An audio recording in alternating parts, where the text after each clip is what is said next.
Oh yeah, he's awake and alive.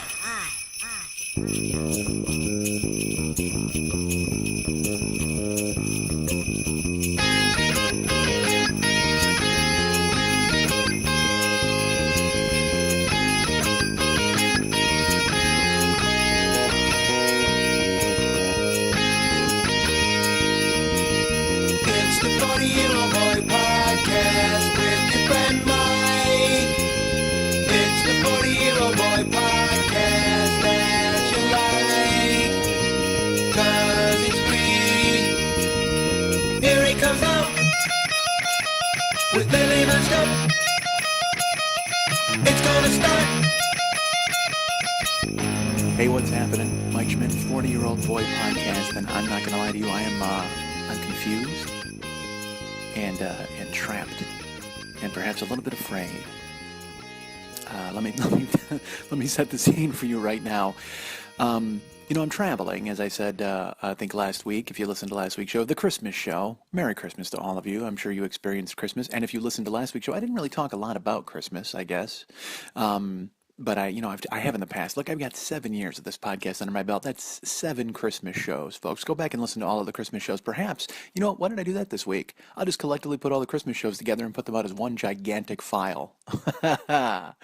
Wouldn't you love that? Wouldn't you love a big-time Christmas rerun the week after Christmas? Shouldn't I have done that last week? Shouldn't I have had that idea last week? Probably. But instead, last week, I decided to trap myself in an apartment with a stranger. And I've done the same thing this week. Although I will tell you that this stranger is a lot more animated than last week's stranger. Last week, our friend Caesar came and helped out the show from the Podquird podcast. And he sat hunched over the computer, never making eye contact with me one time. And making sure all the blue lines went where they were supposed to. And then the show was finally uploaded. And yay, we all enjoyed a show last week. Enjoyed is a strong word. We all heard a show last week. And so I am on the road this week. I'm coming to you. All right, I'm confused. First, let me tell you why I'm confused. Let me set the scene here. I record. All right, you're going to make fun of me, probably. This is my second attempt at recording this show. I started to do it earlier today, and this will make some of you uncomfortable, and that's fine. And I wanted to do this. I thought about doing it. I should have done it. But then for some reason I was overwhelmed by the idea that, you can't do this, because I was going to talk about it, but now I'm going to talk about it now, but I should have just done it. Who the fuck cares? Nobody cares, but I'm going to tell you anyway. I am on the road right now. I am in Wisconsin. Like I said, I've come to you from many different places with this show. I've come to you from, my apartment. I've come to you from the oldest building in Hollywood. I've come to you from fucking Riverside. Ugh. I mean, look, I enjoyed doing those shows, but Riverside, oh, what a mess. Just a meth lab with trees. I mean, just so bad. But now I'm in Wisconsin, which is essentially like a meth lab in a snow globe. Not really, only in some of the outlying areas, but certainly not in the town. I'm in a scenic part of Wisconsin, close to the water. So we've got a biting wind. We've got a raw wind. We've got the hawk coming in off of the wind, off of the lake. It's a lake. I think it's a lake. It might be a river. Crimea River. How about that, Justin Timberlake?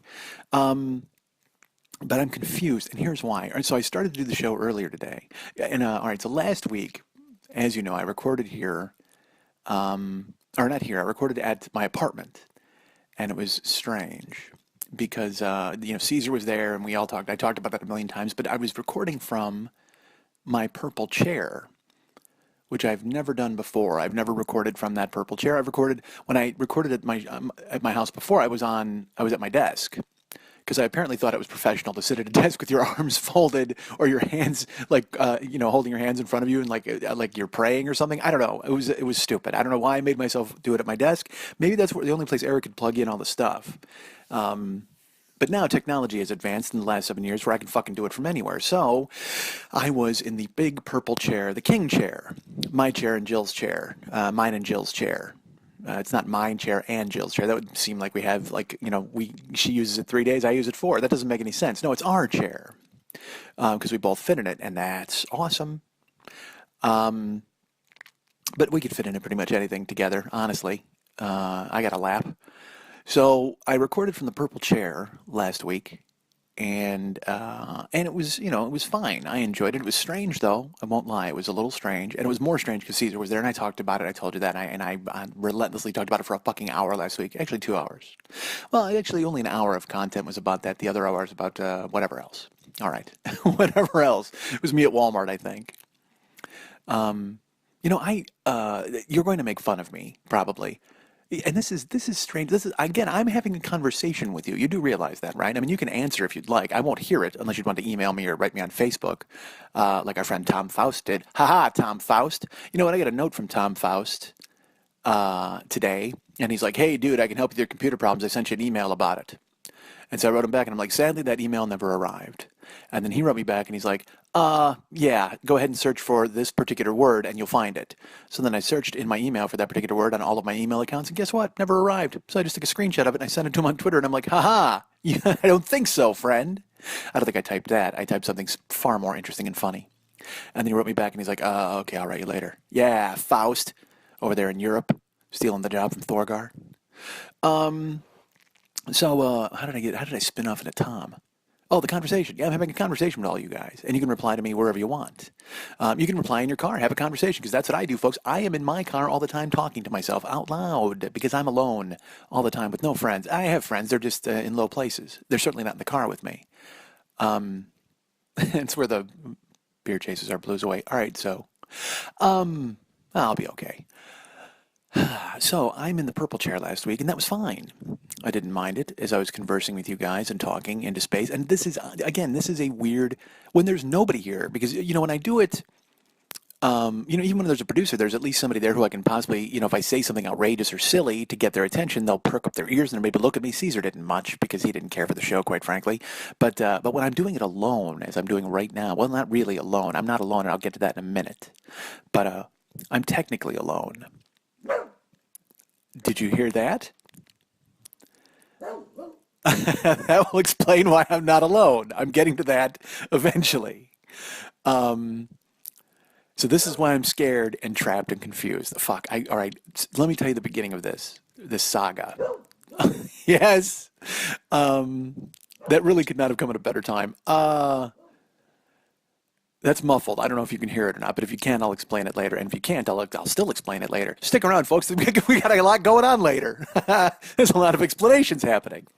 So I'm in Jill's house right now, and she's at work, and I know I have to record the show, and I'm cheating a little bit because here's the deal. I'm here for like 10 days, man. I got here on Christmas Eve, and spent Christmas with the lovely Jill, the beautiful Jill, and I'll tell you all about that in a minute. Or maybe I won't. It was Christmas, and maybe that's private. Maybe I keep it to myself. Can you hear that in the background? I think you can. But if you can't, I'm talking about nothing. I'll have to listen to this back and see. And I need to start listening to the shows back anyway, because people write me and they're like, "Dude, you totally said this," and I'm like, "I don't remember saying that at all." I used to listen to the shows religiously, by which I mean I wore a priest collar and I had a rosary in my hands, folded around my hands as I recorded at the desk. What I wound up doing in the first 3 years, I would listen to the show the night before I recorded, and then I'd know what I talked about or didn't talk about. Well, that kind of ended in year 3, and I don't know if I've listened to a full show in a while. I really should, because I'm fucking funny, and I keep talking about how I got to go back into the back catalog and find stuff to do live on stage. Hey, that's right, I'll be performing live on stage eventually. Won't you come? Won't you? So I'm in Jill's house right now. We were here for Christmas. I'll get into all that, but I'm recording on Monday the 29th, because she's at work all day. And so this is my window of opportunity because I can't record it when she's here because my mouth is otherwise occupied. I said that. But I can't be talking then, obviously, because I'm doing many more interesting and important things. So I'm taking this window this Monday to do it. So I took her to work this morning at 4 a.m. I drove her to work, and then I came home, and I only had a few hours of sleep, so I was like, well, should I go back to sleep? And I'm like, no, I've got stuff to do because I was going to fix my laptop today. Not fix it, but I got to transfer. Remember last week's photo saga? I got to get those out of the hard drive so I can get my hard drive, or out of the outside, the external hard drive so I can get my hard drive fixed. Believe me, you are fucking sick of computer talk, so I'm not going to go into it. But I planned on doing that today, and I got to write some stuff for Mex. He's doing some stuff, and I've got to contribute to it. So you'll be seeing that on Facebook before you even hear this, probably. Because he wrote me, he's like, "Hey, dude, let's do a list of resolutions," and I'm like, "I'm in." So I got to write those today as well. But I'm here recording. And this is my window. This and maybe tomorrow, Tuesday. I don't know if I'm going to record. See, but I planned on recording a bunch of stuff. Like I thought I was going to record in the airport, and I was going to, jumble it all together. But it just seemed odd to sit and do this piecemeal. And also, then I got to send Lily a million different things to compile and put together into one big file.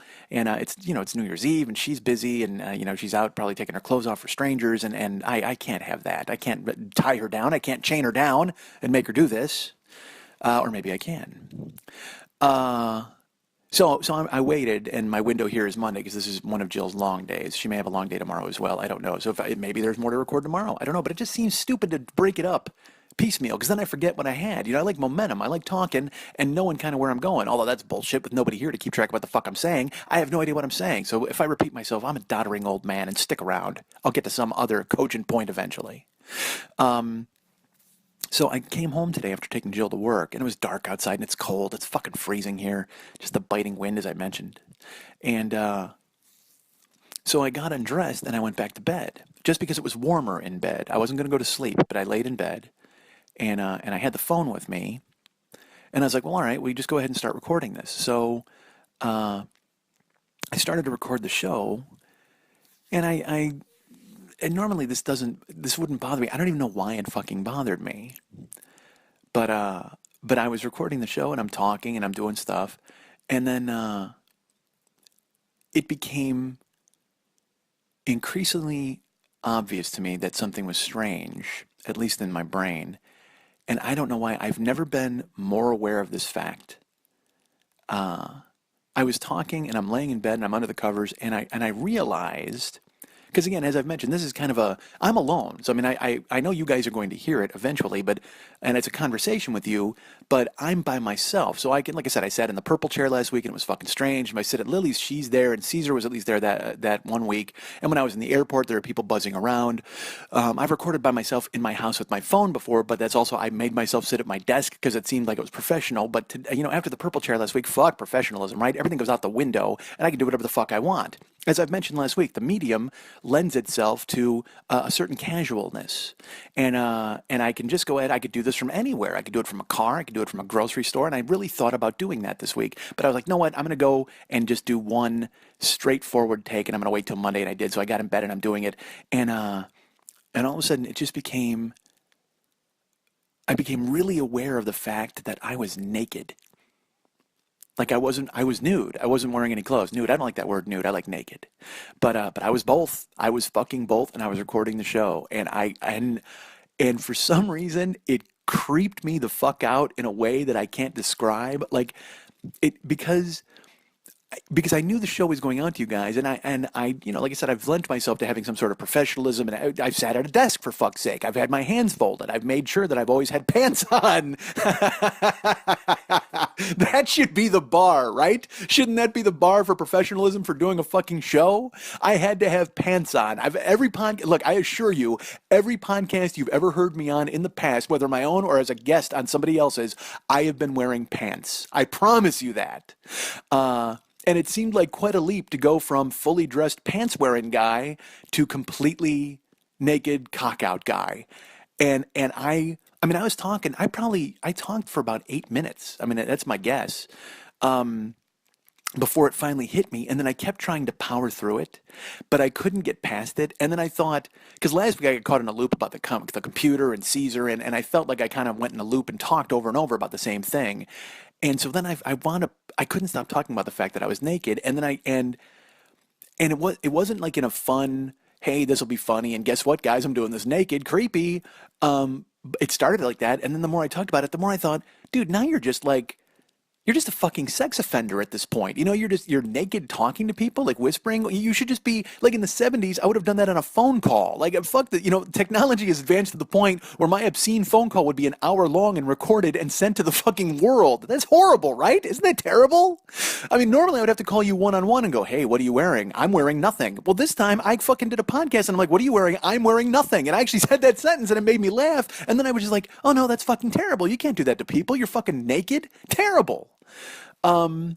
So I tried to power through it. Like I actually stopped and started the show a couple times, even naked, because I thought this would be a funny thing. Because in the beginning, I didn't even fucking think about it. I was just naked and recording. But then the more I talked, and then when I became aware of the fact that I was naked and became kind of increasingly obvious, I was like, dude, this is fucking strange. And then I started to address it on the air, and then I kept stopping and starting and going, well, talk about being naked because it's funny, but it wasn't funny, dude. It was just creepy. It was just creepy because I was literally. And I mean, this will sound terrible. I would never do it. But, you know, I was a hard on away from jerking off for you guys on a podcast. And nobody wants that, right? Nobody would be involved in that. I love the fact that I ask it. Nobody wants that, right? What am I looking for? Validation? Am I waiting for somebody to write me back and go, yeah, you know, that's not a bad idea? No, fuck that. Wear pants. If you're doing a podcast, wear fucking pants. This is a presentation to the world, goddammit. This goes out to Ireland and England. Do you think J. Alexander Briggs in fucking Ireland wants to hear me jerk off or talk about being naked? No, he doesn't. Or at least or talk while naked. I can talk about being naked. That's fine. I've done that in the past on this show. But nobody wants to hear me talk while naked, right? That's fucking terrible. I mean, there's one person in the world who wants to hear me talk while I'm naked. That's Jill. And quite frankly, she doesn't need to hear it on the internet, for fuck's sake. She can have it in person. That's fine. But my God, and actually probably Jill isn't too fond about hearing me talk while I'm naked, if you know what I'm saying. I think you do, right? Right. Getting back to that mouth being all busy. All right, so, and I'm saying this in her house. Now I feel bad. Now I feel like I'm betraying some sort of trust. But I mean, fuck, what do you think's happening? Are you think we're just courting one another and we're going for malts at the soda shop or not? I don't know if I'm speaking for her. I'm not. She may be going for malts at the soda shop. I can tell you that I clearly am not. So I had to stop. I abandoned it. And you know me. You know how I hate getting rid of fucking audio. So I was like, I just couldn't. And then part of me thought, well, save it. But I even deleted it from my phone just so I wouldn't have the temptation to actually air it at some point. Because it just struck me as being fucking crazy weird that I was naked and talking to the world. It had just that heavy breathing vibe all over it, and I just didn't want to do it. I didn't. And there's something to be said about doing a podcast from a bed. I mean, you know, let's be honest. If John and Yoko were alive today, they'd be naked in a bed doing a podcast. I think we can all agree on that, right? Fuck you, Mark David Chapman, for depriving the world of John Lennon's naked podcast. You dick. So and look, I'm certainly not going to equate myself with John Lennon, but I can tell you this: as a podcaster, I am bigger than Jesus. So I couldn't figure out what to do with that audio. I was like, and then finally I just went, scrap it, and you got to start the fuck over.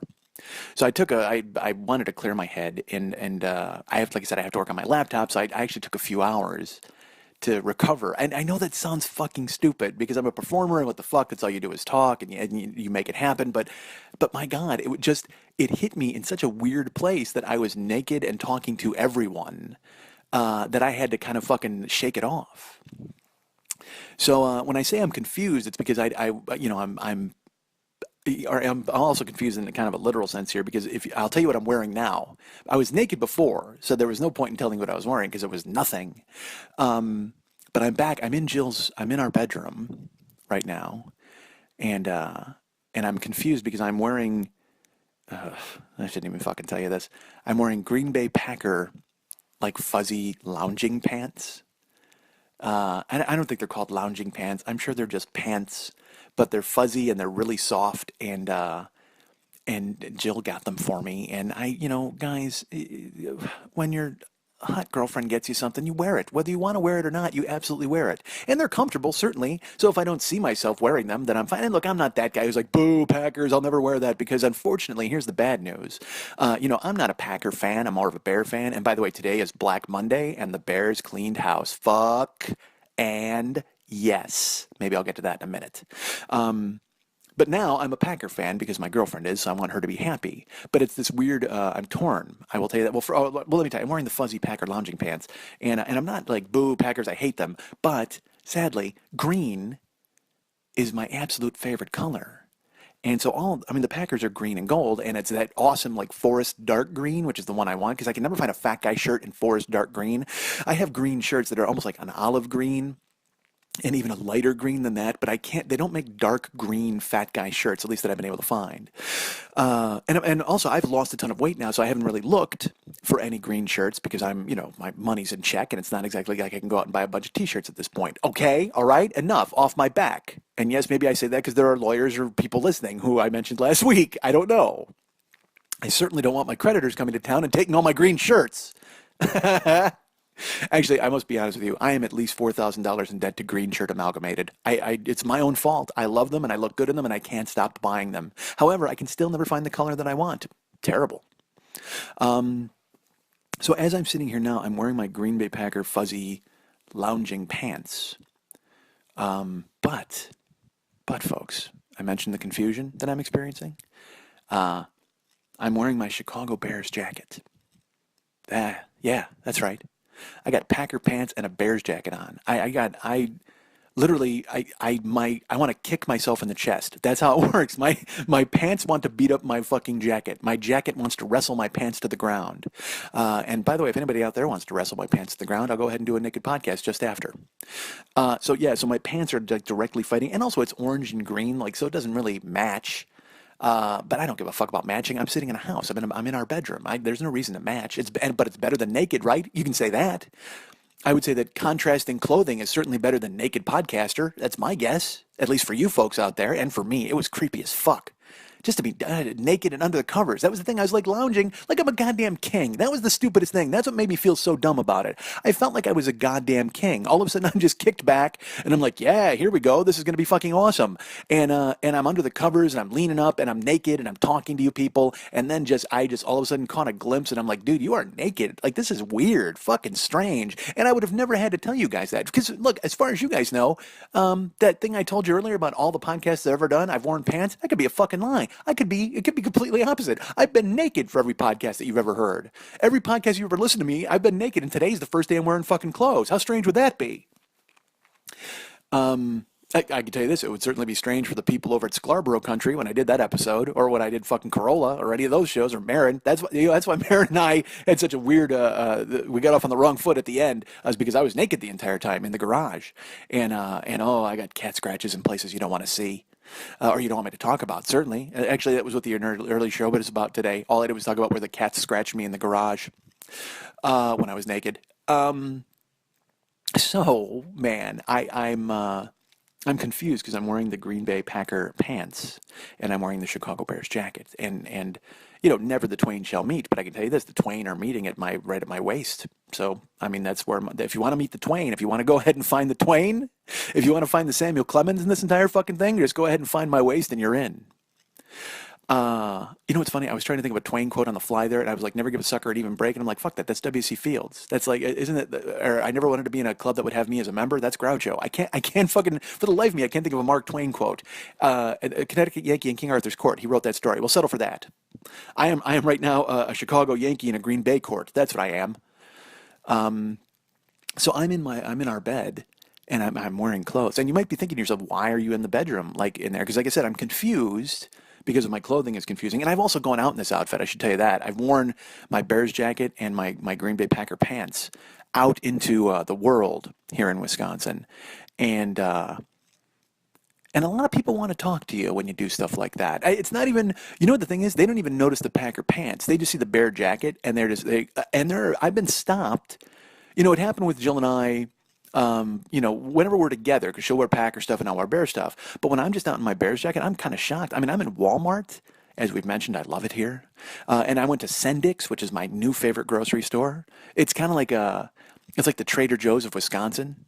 They have all this fancy stuff and as well as like normal stuff. But when they have fancy stuff in Wisconsin, it's literally like, bison stuffed with moose. You know what I mean? Just the most amazing meat creations you could ever have, or like a Gouda brie. Like they went ahead and hybrided some cheese, there's like fucking Parmesan curds. It's just fucking like gourmet cheese and gourmet meat that you would never find anywhere else because nobody in the world wants to eat it. Like literally, you could go into Sendik's and they have like a a boar chop stuffed with Gouda, and you could take it to fucking Africa, and they'd be like, "Nah, we're good. That's fine. We'll continue to eat flies and dirt," because it just sounds terrible, but if you cook it up, it's so fucking delicious. Because that's the thing; it's all fattening, crazy food.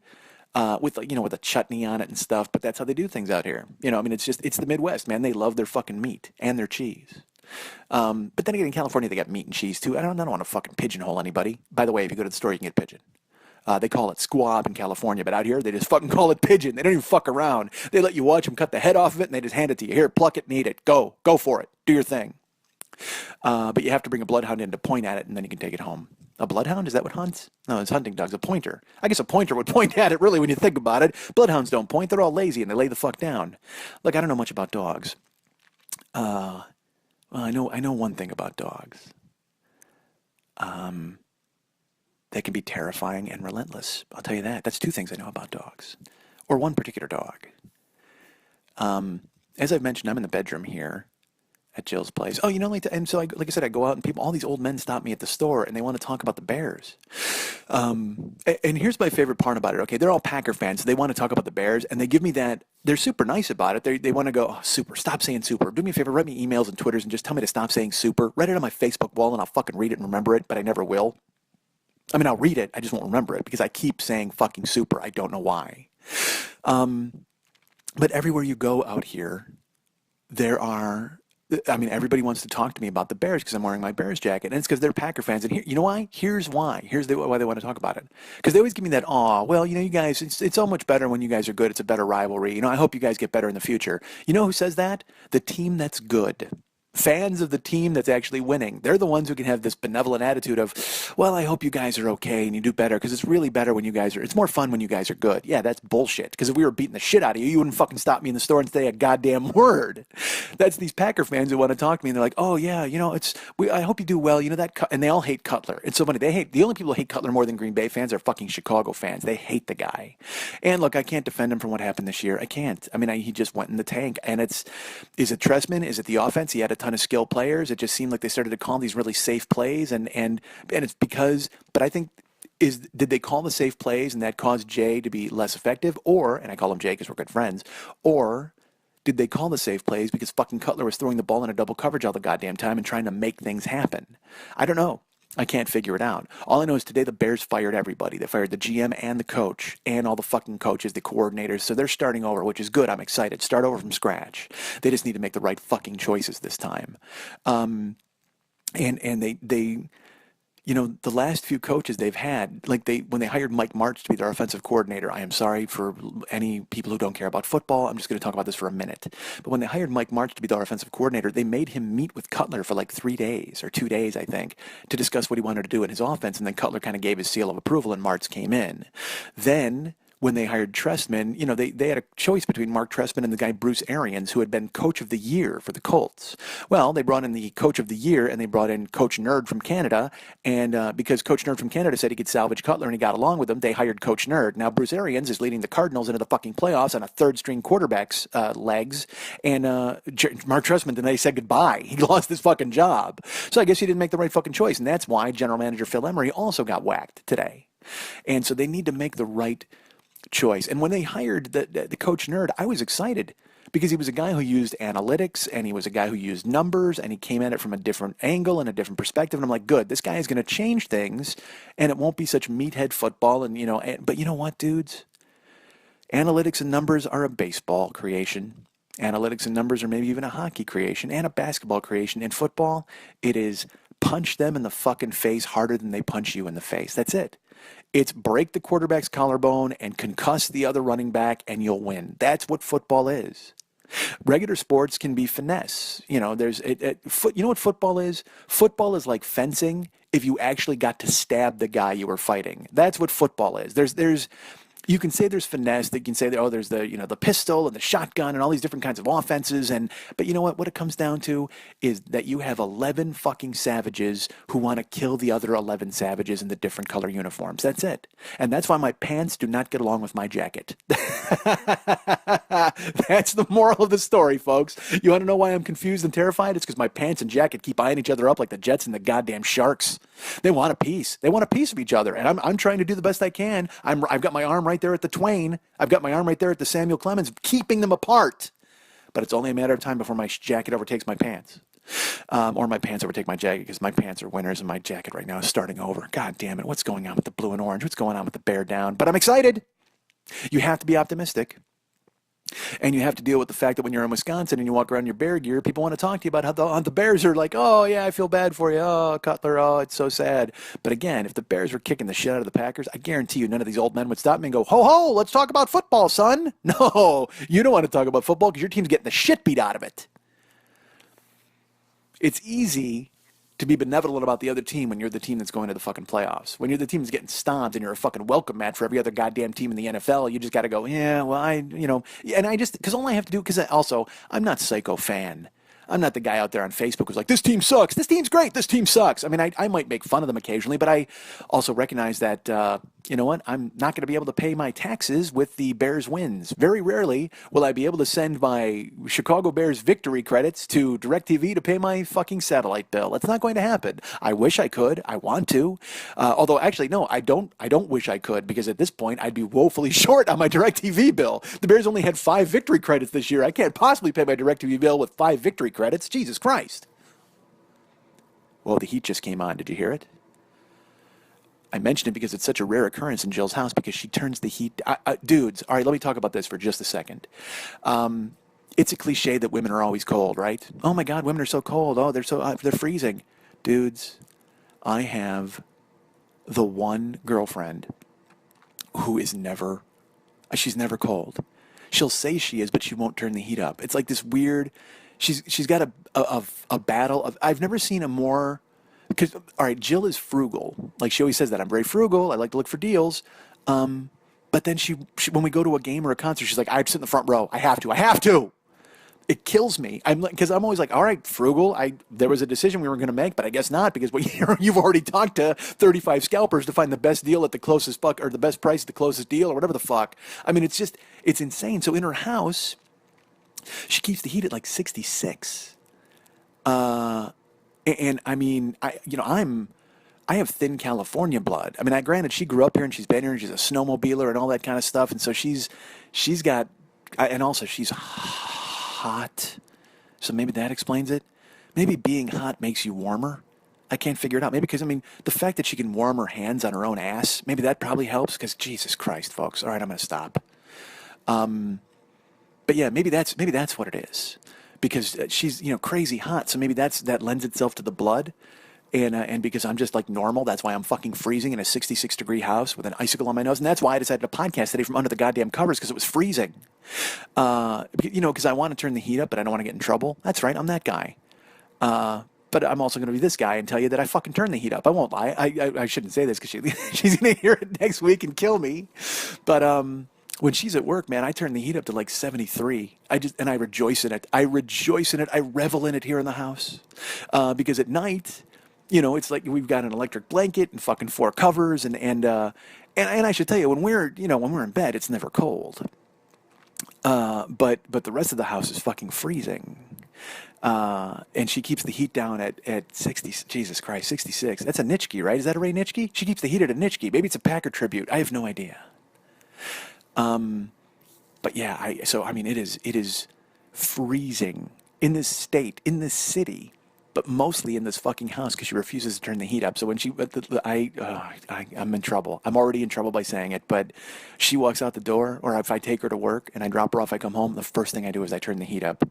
And I know what you're thinking. When I go to pick her up, the last thing I do when I leave the house is I turn the heat back down. She's never going to let me stay here again. She's going to be like, dude, naked podcasting and fucking with my heat gauge? Is it a heat gauge? I don't know, the heat thermometer? Thermostat? Whatever the fuck. Maybe she has a heat gauge.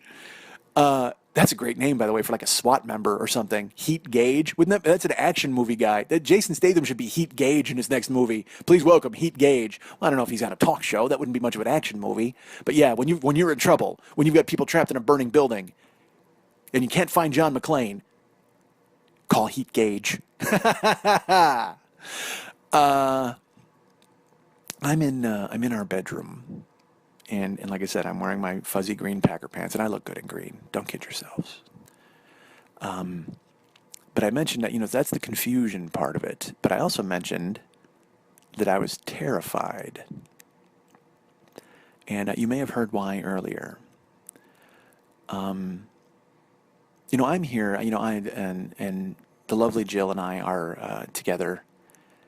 But I must tell you that there's a third person in our relationship. And that person seems strong. There's a third presence in our relationship.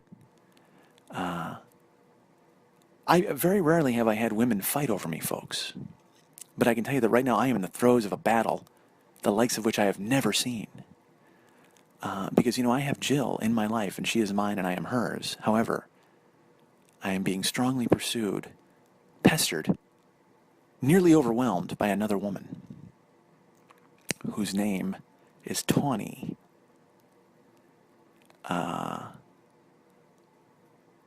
I'm trapped in the bedroom right now, folks, because Tawny is relentless.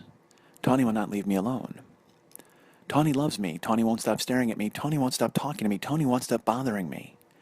And I try to live my life. I try to do my laptop, and I'm sitting in the kitchen at the kitchen table, and I've got Tawny. You know what? You know how hard it is to do stuff on your computer when you've got a woman trying to jump into your lap the entire time?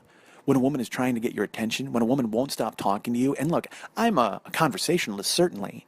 But, I'll even look at Tawny and I'll say, hey, Tawny, I'm trying to work here. I'm very busy. You need to give me a second. Tawny doesn't even care. Tawny's a machine. Tawny just keeps talking to me and saying things. And I try to convince her that I'm very busy, but it doesn't matter. Tawny will not leave me alone. So I'm now in the bedroom with the door closed.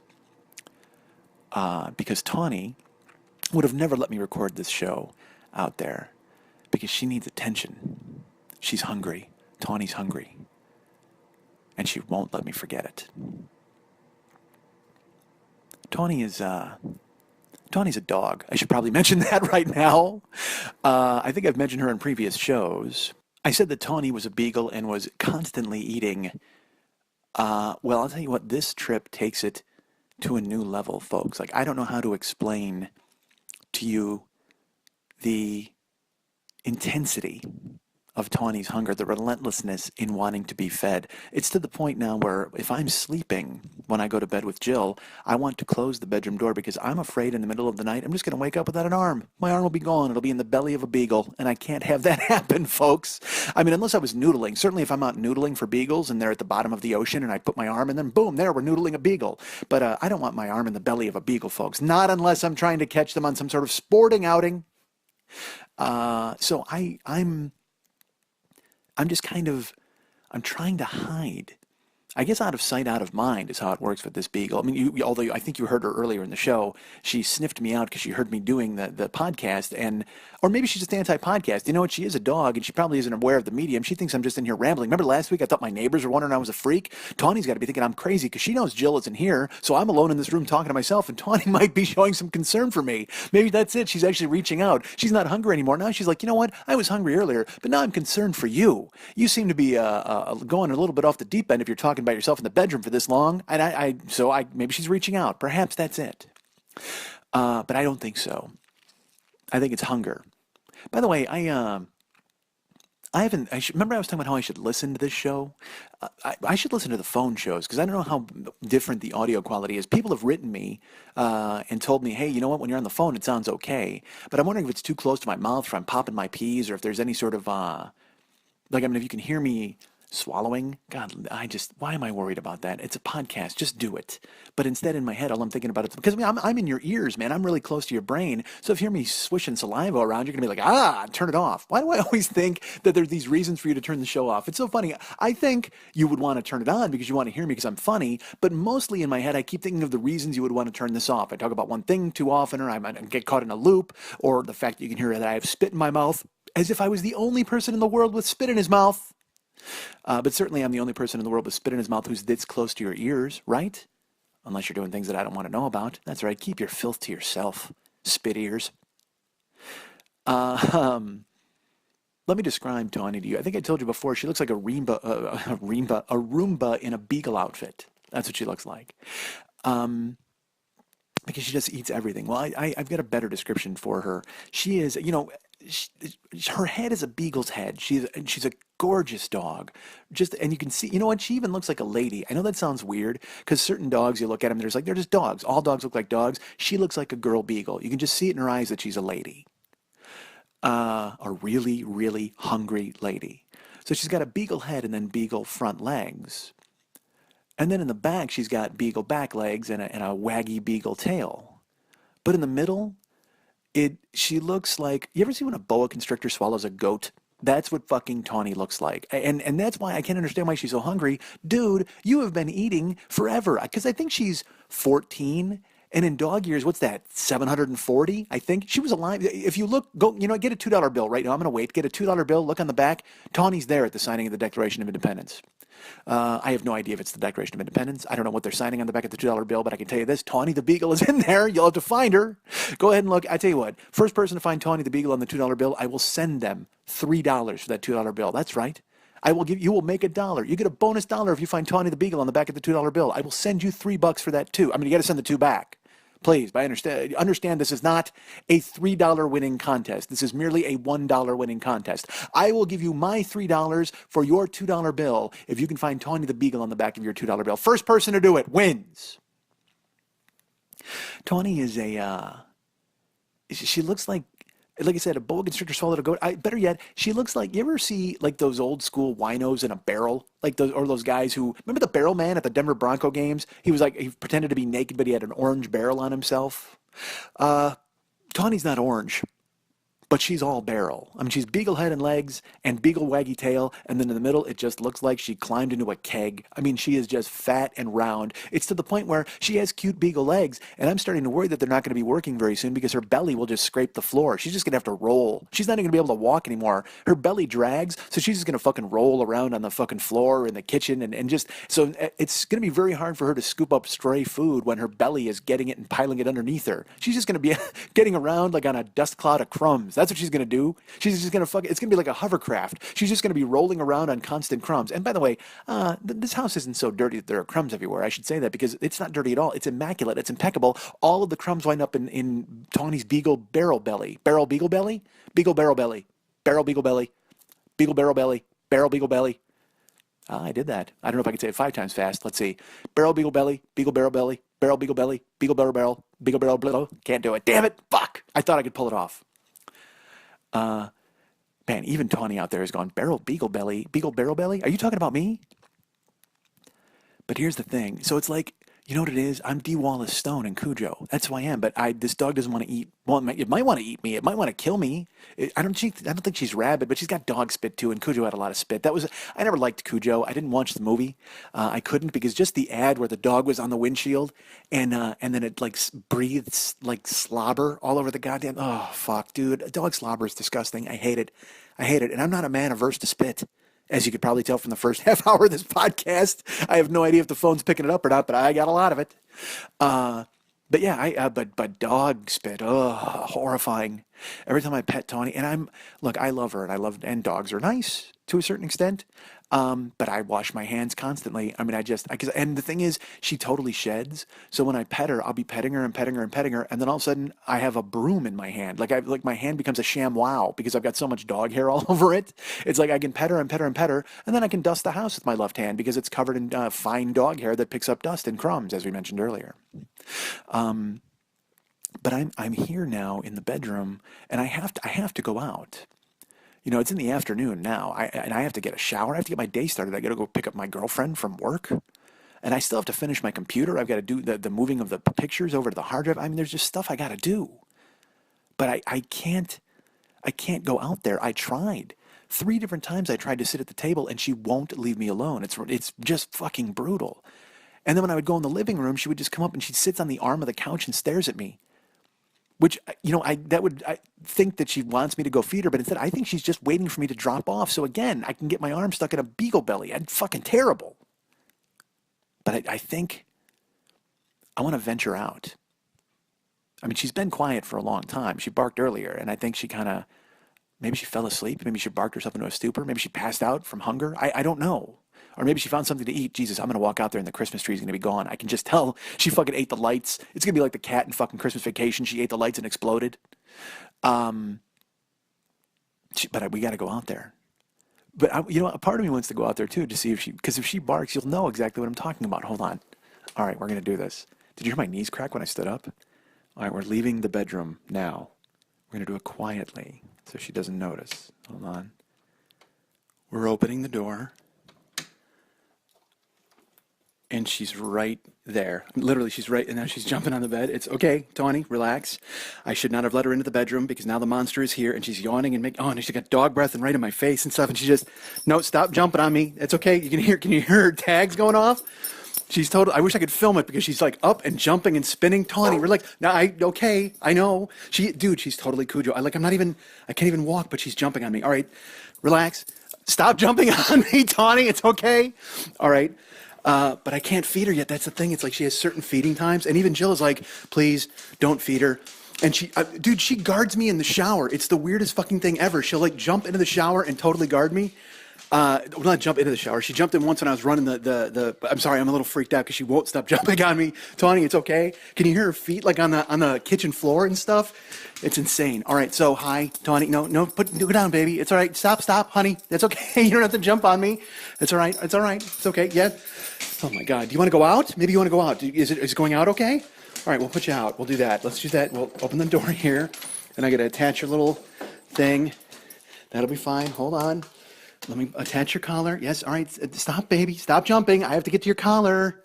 All right, there's that, and then we'll put you outside. There you go. Right, you can hear her leash as she scrambles out into the street. Not the street, the fucking grass. I'm a little confused. It's weird. You know what? Because normally I'm sitting down doing nothing, but now I'm recording a podcast, and now I can see my breath. That's probably bad, right? We're outside on the porch. How you doing? I just waved at somebody who has no idea who I am. I'm wearing a Bears jacket. They probably want to pull over and fight me. I can't believe Tawny didn't bark. Jesus Christ. We're lucky. We're lucky she didn't bark. Oh, and there's another guy. Hi, waving him. So we're on the porch, which I like to call the Wisconsin pantry, because earlier this week when we had Christmas food, we just stored it out here and it stayed cold. I think you people in the Midwest know what I'm talking about, because it's funny. Jill was like, oh man, you're totally going to laugh at me. Like I stored the potatoes and stuff on the grill outside, and I'm like, I grew up in Chicago. I know exactly what it means to go, hey, put it on the back deck, because that's where I put the beer or the soda or whatever, because it stays cold, man. It's fucking 30 degrees outside. Tawny, how we doing? Folks, earlier I was talking to you while I was naked, and then I wound up deleting it because it was freaky, and now I'm talking to you while I have a dog in my hand who's off going to use the restroom. That's a nice way of putting it. I guess it's a yard. I guess this yard is really the dog's restroom. It's like, it's a nice yard, certainly, and it's well maintained, and certainly I'd be proud of putting a lawn chair in it and sitting it in certain spots, but now she's... I don't know if you can hear that. She's kicking her feet and covering up whatever she did, even though it's not really doing anything except kicking up some grass. I'm actually talking to you while I'm walking a dog, folks. This is what it's come to. This is the new medium of podcasting. I can go ahead and talk to you. Normally, I'm sitting in a chair, but now I'm active. I'm on the porch. Tawny, come on, we want to come in? Yes, no? I should let her stay out here. Honestly, when you think about it, it's better than her being in the house and trapping me in the goddamn bedroom. But yeah, she's like, okay, here she comes. All right, now, all right, you want to go in? Is that it? We're going inside now? All right, you're jumping and panting, and oh my God, I wish I could get this on tape. I guess I kind of am. All right, hi, no food for you. You know you can't eat. Sorry, let me take this off of you. All right, there, that's off. All right, good girl. There you go. Nice. No, okay, I know. No, Tawny, you can't eat just yet. Tawny, no, honey, you can't eat. It's fine. But see what I mean? It's like she thinks she's got like a weird timer where she thinks she just can eat all the time and stuff, and she's just barking, and it's, I don't know how to handle this, folks. I had dogs that were quiet and did what they were told. Tawny runs this house. Tawny, and she listens to Jill. That's the thing, but when Jill's not here, because when I first moved here, I guess I started to give her treats and I gave her food all the time that I shouldn't have. So now she thinks I'm like a pushover, and she'll go ahead and just fucking kind of attack me and bark at me. Oh, listen. Dude, she's drinking water and it's going all over the place. Oh my God. You know what's funny? Dogs to me are like aliens. Like it's just like an alien species because I haven't had one in so long. So then when I show up, I'm just fucking, I'm a slave, basically. I'm like a food repository and a shit supervisor and a water starer, I guess, because that's the only thing I can think of. I give her water and then I stare because it's just teeth and tongue and dog lips and just going to work. Dude, she's licking the floor now. I mean, she's just looking for food and licking the floor. My God, what's happening here? And again, it's my fault. I mean, dogs are dogs, and everybody has them, and they love them. But for me, they're just kind of freaky because they just bark. All right, Cujo. All right, Tawny. I apologize. I didn't mean to call you Cujo. Don't look at me like that. What are you doing? All right. Can I go? I'm going to go. All right, we're going to go hide in the bedroom again. All right. Hold on. Close that door. And we're walking. She's following me. All right, no, stay there. Tawny. Good girl. Good girl. All right, stay there. She's staring at me the whole way. And we're back in the bedroom. Well, that was painless.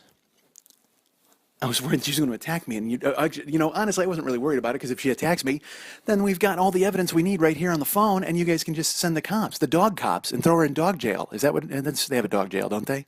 If there's a dog heaven, there should be a dog jail. Oh, Tawny. She's at the door. Can you hear her? All right, no, yeah, hold on, Tawny. She doesn't get fed until 4 o'clock. But I'll tell you this, she totally knows time. Like, I don't know how this dog knows how to tell time, but she does. She knows when it's time to eat. She gets fed at 4 in the morning and 4 in the afternoon. And occasionally she'll get a treat or like a piece of turkey that drops out of my sandwich or something like that. But when I first moved here, I would give her a treat every time I let her in. Like I'd walk her and I'd throw her treats because I thought I was being cute. Like I was like, oh, look, I love you and I love your dog, so I'm going to give your dog food. But then finally Jill's like, dude, you can't give the dog food all the time because all she'll do is follow you around and think you're the food monster. And I'm not. I was for a long time, but now, and it's funny, I just told you that she's shaped like a barrel with a beagle head. Well, that's my fault because I just kept feeding her and giving her stuff thinking that that's what you did. Because again, you know how I feel about it, folks. Old people and pets, people who can't get their own food, just feed them. Feed them till they explode. Feed them till they just fucking turn into a blueberry and you have to take them down to the juicing room, please, because they should just be fat and happy. That's it. Oh, hi, Tawny, hold on. I keep saying hold on like I'm going to go out there. Dude, she doesn't even get to eat for like another hour and a half, 2 hours. But she wants food. She's like a monster. But yeah, to me, it's like just feed dogs and old people. And then eventually they'll just, keel over and die because that's what they do. And you have to take care of them. This is their twilight years. Like you spend years toiling. You spend years as a puppy being rambunctious and cute. And now you're old. All you want to do is lay around and get fed. And I'm you know what? I'm with that. I'm not even old yet, but as 47-year-old guy, I'm like, you know what? I just want to lay around and just get fat. Throw me food, throw me scraps of food, and just scratch my neck occasionally, and I think I'll be okay. That's what it should be for everybody, for people and dogs. Once you get old, just throw them like whatever food they want, and then scratch their ears, and everything will be fine. You'll just know. You'll feel safe. I feel safer when someone's scratching my ears, don't you? Maybe you haven't had your ears scratched because they're filled with earbuds too often, listening to too many podcasts. Folks, do me a favor. Take me out of your ears and go have some stranger scratch your ears. It's wonderful. It's a miracle. She's calmed down. Good. So I'm here trapped by this dog because I'm back in the bedroom now, so I can't see her soulless eyes staring at me, wanting to consume me, eat me, get down to my skeleton, whatever she wants to do. But we had Christmas here, and it was fantastic. I flew here on Christmas Eve, and it was the best Christmas Eve I've ever spent. It was just Jill and I on a couch in the glowing lights of our tree. We went and got a real tree.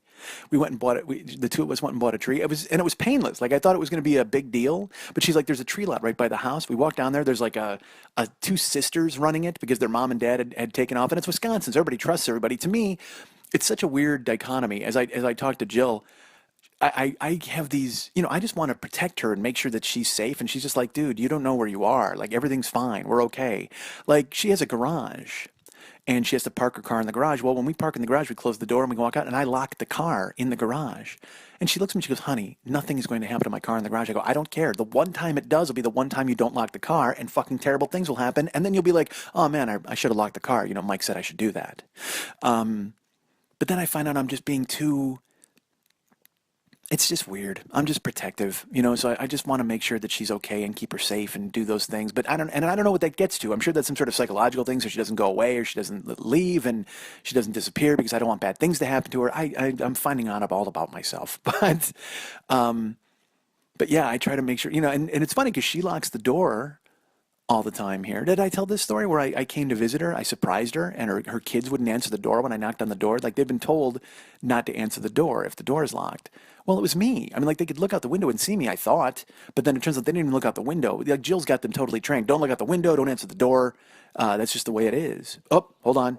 Tawny, I'll feed you, I promise. Can you hear her? Dude, this is just like Cujo. Like, there's these periods of inactivity, and then all of a sudden she just goes bananas and comes to the door and fucking yells. That's why I'm in the bedroom, man. I can't be out there and have that happening to me. Have her drool. Okay. Yes, I hear you. You know what? It's like she's like the producer. She's the new producer, but she's a taskmaster. Like, Lily just kind of laughs and says, "Hey, maybe you should do this." Caesar just sits rooted to his seat and does nothing. Eric laughs into his sleeve and records the show, and Tony is just like, "Dude, get it over with. Get done. Get finished. Get now." I hear you. So yeah, so Christmas was amazing. Christmas Eve was just me and Jill. We went and picked out the tree. We went down there, and and I saw the two little girls running the tree lot. I'm like, aren't they worried that someone's going to steal their money or come in here and just bully them and take a tree? And Jill's like, what action movie do you live in? Like, I guess my whole life is Billy Jack. I'm waiting for a fucking biker gang to come to town and like overthrow all these shopkeepers and just steal all their money. I don't know. I can't figure it out. But that's where my mind goes. I think terrible things are always around the corner. And Jill's like, you got to calm down, man. I mean, because it's like I've lived here my whole life and bad things don't happen. Well, at least, she said that. And then last week in her hometown, where I'm staying right now, like a quarter mile from her house, Screech stabbed somebody in a bar.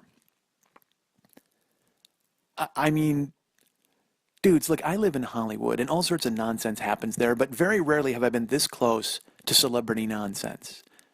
She comes home, she's like, you're not going to believe this. And it was on Facebook, and all of her friends are talking about it. And it's a bar that she's been to, a bar that friends of hers hang out in. And it turns out that the actor Dustin Diamond, who plays Screech, lives here in this town. And he has a house. I guess his girlfriend is from here, and that's why he moved here. And he lives here, and he was in a bar. And I guess, again, there's all sorts of different stories flying around. His story is that, but here's all right, I'll get to that in a second. But supposedly he says that some guys grabbed his girlfriend's hair and there was an altercation. Well, other people are saying that he got mouthy and it turned into a thing. And it's all he said, she said, Screech said. So, I mean, I don't know what the fuck is going on at this bar. All I know is somebody got ventilated and Screech is responsible. And he's claiming, this is my favorite thing, he's claiming he didn't mean to stab the guy. Or was it he inadvertently stabbed the guy?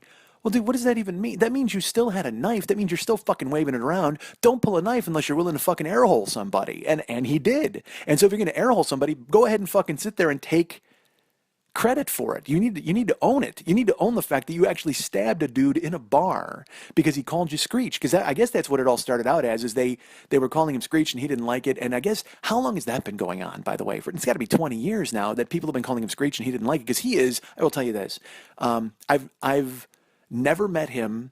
I only know of him through comedy circles and people who kind of know him. And he is a colossal prick, a colossal fucking jagoff. And Jill was telling me that, his reputation in this town is fucking awful. He'll go to bars. He acts like he's important. He's just a dick to people at the bar. She even has a story. One time she was going into a store and she had her arms full of packages and he's in front of her and she was going to return stuff and he opened the door and he didn't hold it for her. He let it close in her face. So that's the kind of guy he is. And I said to her, here's what we were talking about, Screech, and I said to her, I don't even, because there's value in a celebrity name. We all know that. Whether it's, and it could be, it's fool's gold, or it could be like, junk jewelry, but still, there's value in it. You can always make money if you're a celebrity. He can go to those autograph shows, he can meet people, he can be nice, he could have been that person who just capitalized on the fact that he was Screech, Dustin Diamond. And I recognize it's a terrible life to be pigeonholed in something you did when you were 12 years old. I can't, dude, if you thought about what I was doing when I was fucking 12 years old, that's what, 79? Jesus Christ, I had walking pneumonia, I was vomiting, I was watching baseball games, I was just acting like an idiot. I got beat up by Glenn Gardner. I mean, that's not good at all, right? No, that was Gardner that year? Might have been early 79. Fuck, I don't know. Go by year one. So I wouldn't want people to judge me on the fact that if Glenn Gardner beat the shit out of me and I was a pussy and I ran, that would be terrible. Although I'll tell you what, in my brain, I'm the one who judges myself by that. I can't lie. 35 years later, I'm just like, why the fuck didn't I stand up for myself? I wish I didn't, but I feel that way. And Glenn and I are friends. If I saw him now, I'd say, hi, Glenn. And then he would, punch me in the face, get in his Camaro and drive away. But still, but yeah, we're all fighting battles of our youth, and his youth was played out on a huge stage, so I understand that. But you know what? You can choose to embrace it and be a nice guy and recognize that some people can be douchebags, or you can be the douchebag and make everybody fucking hate you, and that's what he chose to be. You either die Screech or you live long enough to see yourself become the villain. I guess that's how it works. So he's lived long enough to be old and judged the villain, and he acted like a jagoff. And so my favorite part is he had a switchblade. That's like the greatest part of the story. He didn't. I mean, I guess if he would have had a hunting knife, maybe that's even better, like on his belt. But out here, everybody wears a fucking hunting knife. That's the deal. It's fucking Wisconsin. It's just orange vests and duck blinds and fucking crazy serrated knives and all these idiots who are just waiting for an altercation. But Screech moves out here. He's got a switchblade. That's such a weird, old school Hollywood weapon. Like, again, what is he in? Is he just gonna saunter out in his fucking roach killer shoes and his Cavaricis and he's gonna pull a fucking switchblade on you and stab you? I don't know. It just sounds like something you would do in Argentina, right? Not in goddamn Wisconsin. But he pulled a switchblade. I just imagine if you're in a bar. All right, you're in a bar and there's Screech, and you see him and you're like, whoa, that's Screech, and he just reaches in his pocket and just. He clicks out a fucking switchblade like he's in the goddamn T-Birds. And I'd be like, wouldn't you just be like, dude, I thought you were Screech, not Danny Zuko. Put the fucking knife away before I disarm you with heavy prejudice. But instead, he pulled the fucking knife and he stabbed the dude and he wound up in the clink. And dude, all of this shit is going down less than half a mile from Jill's house. And now he's in jail and he can't post his bond. He's been in jail for like 3-4 days, man. His bond is only $1,000. What have you done with your life, Screech? What have you done with your life, sir? Sir? At long last? Have you no sense of decency or $1,000 to bail yourself out after stabbing a guy in a bar with a switchblade? Donnie's very quiet. Good. I'm glad. So Christmas Eve was awesome, man. We hung out here in the house and we just bathed in the glow of the lights and we woke up on Christmas Day and I cooked. And it's so funny, my friend Pat makes fun of me. He's like, dude, I cook all the time. And like, yeah, I get that. That's fine. That's you. But I don't. So when I do stuff like that, it's a triumph, man. It's like an 8-year-old made a turkey. That's awesome. And it came out great. That's the best part. Because any 8-year-old make a turkey. Any 8-year-old can fucking grab a turkey in its wrapper and just throw it in the oven and turn the oven on and hope it came out okay. But I actually fucking cooked it, dudes. I took a turkey and I put butter all over it. And I put the butter under the skin so it'd be fucking moist. And then I went in her fucking cabinet and I made a rub. Dude, I made a rub just out of spices that she had in her goddamn house. I grabbed garlic and some paprika and some sage and some thyme and some fucking chili pepper and whatever she had in there that I thought would work, and I mixed it together and I put it all over the goddamn turkey and I rubbed it into the skin. Made a rub. Cooked the turkey, checked it with a meat thermometer, it came out great, and we were supposed to have like a family Christmas type dinner, and then it just turned out where everybody kind of got scattered, her kids were elsewhere, and so we went, well, let's do it tomorrow, because her oldest son was coming on Thursday anyway. So Christmas Day was just Jill and I, and we, or Jill and me. Christmas Day was me and Jill. There you go. I don't want to be grammatically incorrect. And that was also just perfect. Dude, she made something. It's such a like Midwest type of thing to make. But I've never had them, but I had them once at a party here. She's like, honey, you did have these. But I didn't remember them. She made bacon wrapped chestnuts. Water chestnuts, I should say. Bacon wrapped water chestnuts. So they're all crunchy and the fucking bacon is crispy and they're on toothpicks. Dude, if you put food on toothpicks, I'm going to eat it. I don't give a fuck what it is. But then if it has bacon on it, bacon in a toothpick, dude, you could wrap my thumb in it and I'd fucking swallow it. God damn, it was great. So she made bacon wrapped chestnuts and she made the corn and she made the potatoes. And then I made, and she told me, she goes, you know what, I hate stuffing. I said, what? She goes, I think I'm going to make some because for you and the boys, but I really hate it. I said, oh, all right, that seems weird. And so then we broke up. We broke up on Christmas Day because she doesn't like stuffing. I walked right the fuck out of the house. No, I don't give a fuck. If she doesn't like stuffing, that's fine. Who cares? It's just bread with seasoning in it. I mean, I could make that myself. I could take a loaf of bread and chop it up and fucking pour some salt on it. Done. That's stuffing and soak it in the gravy. But man, I made my turkey. We cooked it for like almost 4 hours. And she's like, it's 13 minutes a pound. And I said, it's got to be 180 inside. But then we took it out at 170. It was just, it was so great. It tasted good. And then we stripped the turkey. Dude, I got to tell you this. Like, not only have I never made a turkey, But if I've never made a turkey, that should tell you I don't know a whole lot about turkey. Whenever I've had turkey, it's just on a plate in front of me. Like I see the carcass and then I just see meat on a plate and I'm like, cool, I'll get the dark meat and we're done. But this time, man, I made a whole turkey. I had to put him in the pot and I had to fucking put butter on him and all the stuff. And we had to keep checking on him and I didn't baste him too much until the last hour. And then I put some foil on his head and it was perfect. Then I took it out and now it's time to carve it. And I'm not that's not me. I'm not a turkey carving dude. I'm not even a turkey cooking dude. I'm a turkey eating dude. That's it. And in the hierarchy of turkey related activities, I'm the eater, not the carver or the cooker. But I'll tell you what, I was the cooker and I knew I was going to be the eater. So somewhere in the middle, somebody had to carve the motherfucker, and that's going to be me. God damn it. So I said to Jill, and the thing is, she doesn't like. She's got like 5 or 6 knives, but they're not sharp enough for me, dudes. I'm stupid for a guy who doesn't ever cook. I'm very snobby in the kitchen. Like I need certain saucepans and I need bigger bowls and I need knives that are sharp and I'm so weird. I'm always like, man, I would cook more if I had great equipment. Well, I mean, at my house, I have a Vitamix and awesome knives, and I never fucking cook a thing. But now, after this week, I think I'm going to step up and cook, like at my house. So if you want to stop by, man, it'll smell great, and there'll always be food out there because I am going to be constantly making chow and then never, ever eating it. Because I make it, I just don't want to eat it. I love cooking it. It takes a long time, and you get it all squared away, but boy, eating it, that's just a chore for me. I eat 4 bites, and I'm fucking done with everything. It happened today, or not today, this week, whatever. So I make the turkey, and it comes out. And I'm like, all right, we got to carve this thing. And I look at her and I'm kind of like, did you? And she's like, no. And she goes, I figured you're going to do it. And I'm like, all right. And it's not that I don't think I can do things. I should go ahead and explain. It's not that I don't think I can do something. It's that I don't want to ruin something. Does that make sense? It's this inherent fear that it's all going to go to hell and then I'm going to ruin it. Because, if you fuck a turkey up, then you're done. I mean, it's just, what are you going to do, make another fucking turkey? No. And if you fuck up carving a turkey, then you just got a pile of meat shrapnel there, and nobody fucking wants to dig into that, right? Nobody wants a bunch of poultry confetti all over the goddamn plate. So I wanted to make sure I carved it into nice slices with the skin, and so I said, all right, well, then I need a knife. And she doesn't have great knives, so I was going to have to sharpen her knives. And she goes, well, wait a minute, check this out. And she goes, I got this for you. And she bought me an electric knife. Like you see in the movies and on TV. Hold on. Tawny's going crazy. Not really. She's just barking a little. Oh, no, a couple more times. I'm just so glad that dog doesn't have thumbs. I always tease Jill. I go, she's going to be the dog that actually develops thumbs. You know how we all evolve? Evolution. The theory of evolution tells us we get what we need. Like fish got gills and people got legs.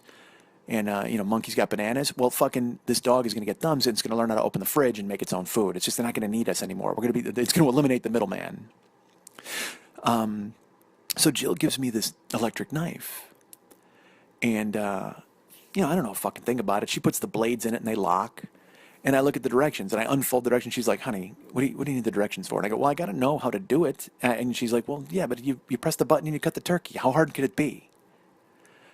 And you know what's funny? She says those things and it makes me feel it's because she just plunges right in. Like she's just got the heart of an adventurer. So she's just willing to just do stuff. She doesn't need directions. She doesn't need anyone. She's just like, I'm in, let's do this. And she does it. And she does it great.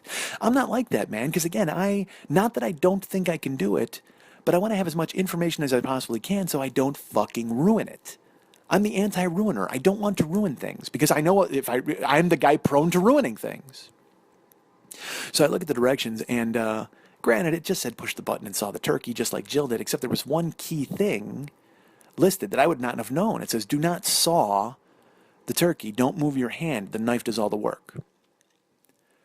And so I'm supposed to just kind of like slide the knife through and it cuts through the meat. And I tell you what, if I didn't know that, I would have just automatically done the side-to-side thing with the knife. I bet those directions come with a switchblade too. When you really think about it, do not saw. Let the switchblade do all the work when you stab a bar patron in the armpit. Screech should have read the directions. So I took the knife and it's just, you push the button. It's such a weird feeling because I've never used one and it just goes, I don't understand electric toothbrushes or electric knives. They just seem lazy to me. I mean, fuck, how badly do you not want to move your arm? I mean, you got to get an electric toothbrush or an electric fucking knife. I mean, I can do this, okay? I'm a grown man. And by the way, I'm vascular and fucking yoked. I should be able to rip this turkey fucking limb from limb. But okay, I'll use your electric knife because it was really nice of her to get it for me. And it's not for me. It's not like I can pack it and bring it on the fucking plane. But I guess it'll be here in our house whenever I come back. So, so I'm staring at this turkey and it looks delicious. We let it rest, of course.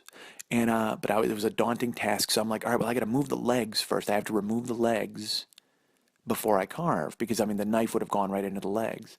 So I started trying to tear them off, and then that's exactly what I did. Is I wound up tearing them and then twisting them and ripping them off. And she's just like, "Honey, use the knife." So I did. I just plunged the knife right into the thigh and started to let the knife do all the work. Because again, you don't saw, you let the knife do all the work, and then it starts kind of grinding to a halt. And she's like, "Honey," and I go, "What?" She's like, "What's?" You can't cut through bone with the knife. You have to cut like the meat and then separate the joint and the cartilage. You can't. And I go, "What do you mean?" And she goes, "You're trying to saw the leg off with the electric knife." And I go, "Well, yeah, you told me to do that." And she goes, "No, I didn't." I said, "Just take it off." She said, "Honey, I just told you to just use it to get the leg off." And I said, "Yeah, but I just want to go ahead and saw it off." She's like, "You can't just saw it off." And it's the stupid me, I'm thinking it's an electric knife, so it's going to do all the fucking work. And I got to realize, you know what, dude? It's not a fucking lightsaber. It's a goddamn knife. It just cuts meat, but it's not going to cut bone and cartilage. So you can't I can't use the force to cut this turkey, I guess is the bottom line. That's what I'm going to tell you. I can't use the force to cut this turkey. So I tore the fucking leg off. I tore the other leg. I cut the wing off and tore it off. And then I just used the knife and I sawed through. And I got good pieces of white meat. I sliced it all the way to the carcass. I stripped the whole fucking thing. I did. I took the legs, the wings, and I cut all of the meat off and stripped it off and put it on a platter. And because we were just saving it for the next day, we weren't going to eat because when she was making the bacon wrapped chestnuts, we ate those all day. And her guacamole, she makes fucking amazing guacamole. Dude, for a tiny white girl from Wisconsin, she can kick the shit out of some guacamole. It reminds me of when we went to Mex's Christmas party. Oh, I should talk about that. We went to David's Christmas party. And every year, David's wife, Kristen, could not be more white, and she kills it and makes Mexican food with David's mom's recipes, and just it's so good. God damn, I look forward to it every year. So Jill also makes amazing guacamole because she likes really spicy food anyway, so she fucking habaneros it up, but I can actually get through it because the guacamole is smooth enough and it finishes with a heat in your throat. You don't care. Anyway, there's me talking about guacamole for a month. So yeah, we ate bacon wrapped chestnuts and guacamole when we were cooking, and we just put everything away. And then we were having Christmas the next day with her boys, her three sons. And they came over. We wanted to cook, and we were going to make appetizers for the week, because I'm a big appetizer guy. Like, I don't even care about the meal so much. Like, I just like bringing out a plate of dips and crackers and stuff like that. That screams the holidays to me. It also just screams I'm an adult and I can do what I want. It's funny, Jill, when she moved into her new house here, and she became independent Jill, one of the first things she did was she bought chips and dip and she had it for dinner. And in my head, I just went, you know what? I love you. God, I love you, because that's exactly what I would do. Just that thing where, you know what? I can do what I want. I don't have any rules. And this just screams of a child let loose on their own. And independent Jill bought chips and dip, and that's what she ate. She said she ate it for days, like because she didn't have to cook because the boys were out or whatever. She just did what she wanted, and I fucking love that story. It's an anecdote that made me love her more, because that's what I've done. I've told the story on here before where I was staying at a friend's house and things had gone to hell. My stuff had been set on fire and I was sleeping on a guy's floor and didn't know what I was going to do with my life. I was working in an adult bookstore, and I just happened to have a Sunday night off, and I was in the house. It was like 12:30 at night, and everybody was in bed except me. And a commercial came on TV for Carl's Jr. And they just showed some like fucking bacon Western cheeseburger or whatever. And I went, you know what? I'm going to go get that. You know why? Because I fucking could. Because I can. Because I'm an adult who can do what the fuck he wants. So if he wants to go out and get a fucking hamburger at midnight, he can. Nobody can tell him that he can't. It's so weird to think that way, but that's the liberating thought that I had. I'm free to do whatever I want whenever I want. And that's what I did. I went out and bought fucking fries and a burger and food. And I think it's probably one of the reasons that I went off and ate a ton of fast food and got super fat, and also why I eat so much chocolate. It's just nobody can tell me that I can't. And what I'm learning is that eventually I need to tell myself that I can't. If there are no grown-ups in your life, you need to be the grown-up sometimes. So Christmas, her boys were coming over, and I was asking her about appetizers, and she said, "Honey, I have to ask you a favor." And I said, "Yeah." She goes, "Do you think you could make those meatballs that you've talked about so much?" Because I found a recipe a few years ago in Esquire magazine and said it was the perfect meatball, and I made them, and they were I've had them. They were so good, so good. And I was actually really excited that she asked, because I also wanted to show off for her and for the boys, and I just wanted to do something really cool.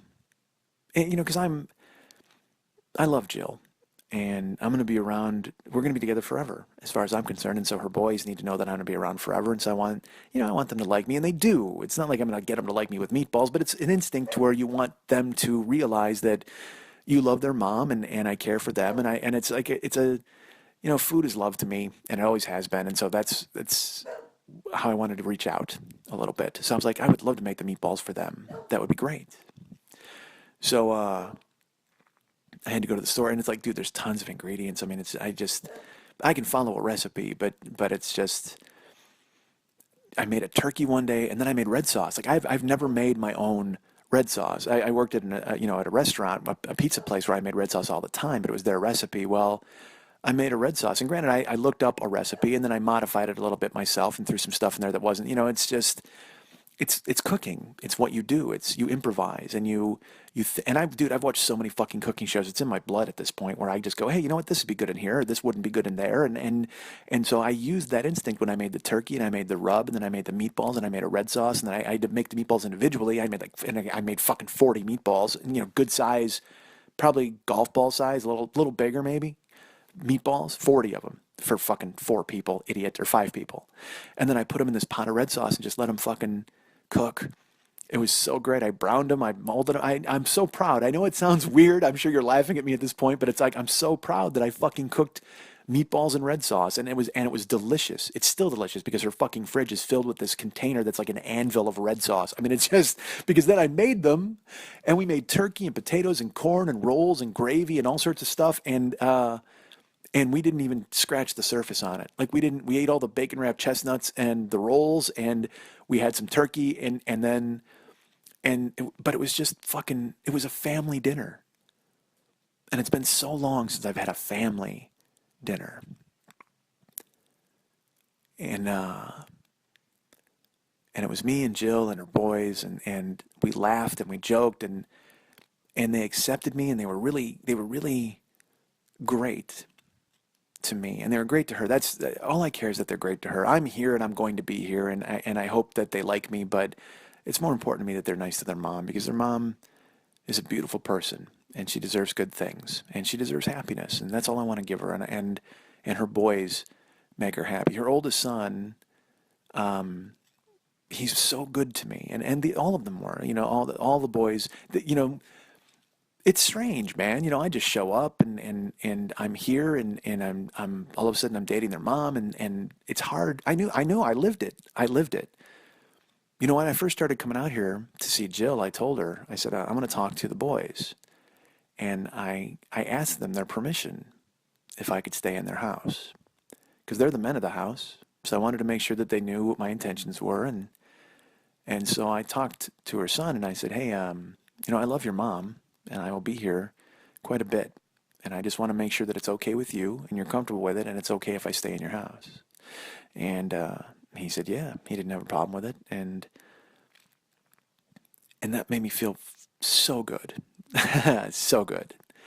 And so Christmas was kind of a revelation, where the 5 of us just ate and laughed and hung out, and I took some pictures of her and her boys, and we just had the best time. I mean, just the best time. And I haven't had that sort of experience in a very long time. I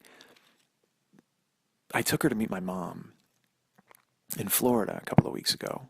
We've had December's been pretty important for us. We've been out, and we've been all over, and, we went to Florida, and I can go into a lot more detail on it later, but I brought her to meet my mom, and Jill was a little worried, because the last time she met my mom, like I said, my mom tried to kill her, or thought I was trying to kill her, and she gave Jill the look, and Jill cried. It was just a mess, a fucking mess, because it wasn't my mom. It wasn't my mom. She met an anesthesia monster who had a bad reaction to medication and acted out. They tied my mom to the bed. It was bad. So it was important for me to take her there this time because I wanted her to meet my mom. And more importantly, I wanted my mom to meet her because I've told my mom all about her, and my mom knows how happy I am, and I wanted her to see it for her own eyes. So, for herself with her own eyes, I should say. So we went to Florida. I met Jill there, and we got to town, and we got to town late at night, and then we wound up going to see my mom the next day. And Jill was trepidatious, like she didn't know what to expect because, again, I've told stories on here about my mom, about how my mom is kind of tough, and she's a tooth chipper, and she doesn't suffer fools very well. And so Jill was kind of like, "Is your mom gonna like me?" I said, "She is. She's gonna love you." So you know why? Because you're with me. I go, "She's gonna immediately love you because you're with me, but then she's gonna get to know who you are, and she's gonna love you. You won't even need me anymore." So the next morning, my mom had an appointment with her oncologist, and I called, and we were supposed to meet them that morning, and her appointment was 4 in the afternoon, and we were going to meet them in the morning for breakfast, and then they were going to go to the doctor's appointment, we'd see them for dinner. But then my mom called and said, "Hey, the appointment's been moved up," and we were still getting ready to head over there. So I said to my mom, "Well, why don't we just take you to the oncologist?" She's like, "Well, all right, if you can get over here in time." I said, "Yeah, we're leaving right now." So we left the hotel, and we were about 10 miles from my mom's house. We're driving. And about 6 miles in, we're driving behind. And dude, it's fucking Florida. All right, let's talk about Florida for a second. It is nothing but recreational vehicles or SUVs, and everybody behind the wheel has gray hair and a golf hat. Jesus fucking Christ, Florida. Oh my God. It is just, I don't know what's on their state flag, but it should just be a ticking clock as everybody, like I said, is there and waiting to die. Everybody in Florida is dead. They just have no idea. They just don't know it yet. They don't know it yet. They get behind the wheels of cars, they drive, and they don't realize that they are just climb, take a fucking dirt nap already. You're already taking a nap. Why not just take a dirt nap? Pull the dirt over yourself and end it and clear these fucking roads so I can get to my goddamn mom. So I'm driving. We get about 6 miles into the trip. My mom calls. She's like, "Where are you?" I said, "Well, we're almost there. It's just we're in traffic." She's like, "All right, well, I think we're going to go." And I'm like, "Well, Ma," because her appointment was at 11 and it's like 10:45. I go, "Ma, we're on our way. We're going to be there." And, it's that thing where you want everything to go right. You want everything to go well. I wanted my mom to meet Jill and everything to be fantastic, and Jill to meet my mom and everything to be great. And I wanted to avoid any of my mom's weirdness. And I just didn't want to have it because my mom, again, but she's the best. But at the same time, here's the best way to describe my mom to you where you'll understand why I was worried. My mom is me.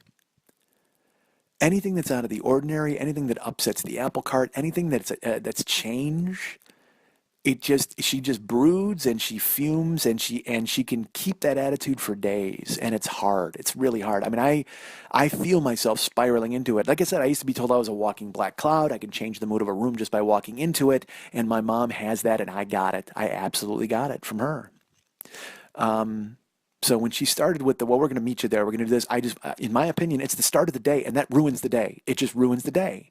Again, isn't that ridiculous to think that the entire day would be shot because we had to meet her at the doctor's office instead of picking her up? But in my head, I'm anticipating that she's going to be upset, and she's going to be upset and hold it against us all day, and then whatever we do, she's going to be kind of fucking judging us because we were late. And so I start to rev and get upset in the car, and I'm even on the phone, and I'm like, "Ma, we're going to be there. Relax. It's okay. Don't worry." And my mom's like, "Well, I might meet you." And then my stepdad, who honestly is the most easygoing person in the world. I told Jill, legitimately, he's been around since 1985. I've only seen him mad twice.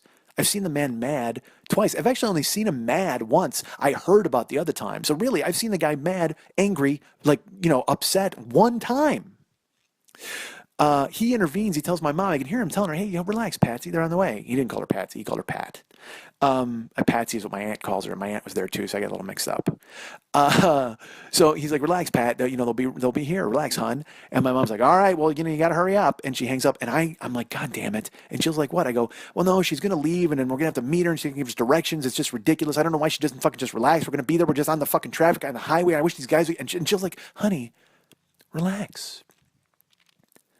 I said, I wanted to say I am relaxed, but it was a lie. I was like, "I am. All right, yeah, I know, but you don't understand." And she's like, "No, I do understand. We'll get there. It's going to be fine." And I don't know how Jill can continue telling me that everything's going to be okay. It's just got to be such a chore. But I'm glad she does.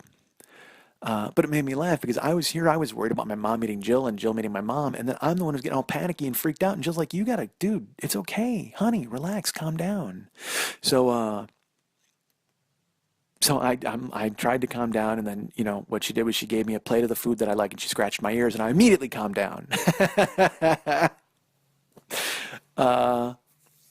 I calmed down on the outside, but inside I was still fucking twisted up because I didn't know what I was getting into. I didn't know if my mom was going to be upset. And we finally get to her place, and she walks out with Dan, and they hug Jill and they say hi to her, and they get in the back seat, and we go to we go to the doctor. My mom is funny in the car because that's another thing is when I say my mom is me, she's funny and she goofs around and she doesn't take anything really seriously, but she also takes everything very seriously. Does that make sense?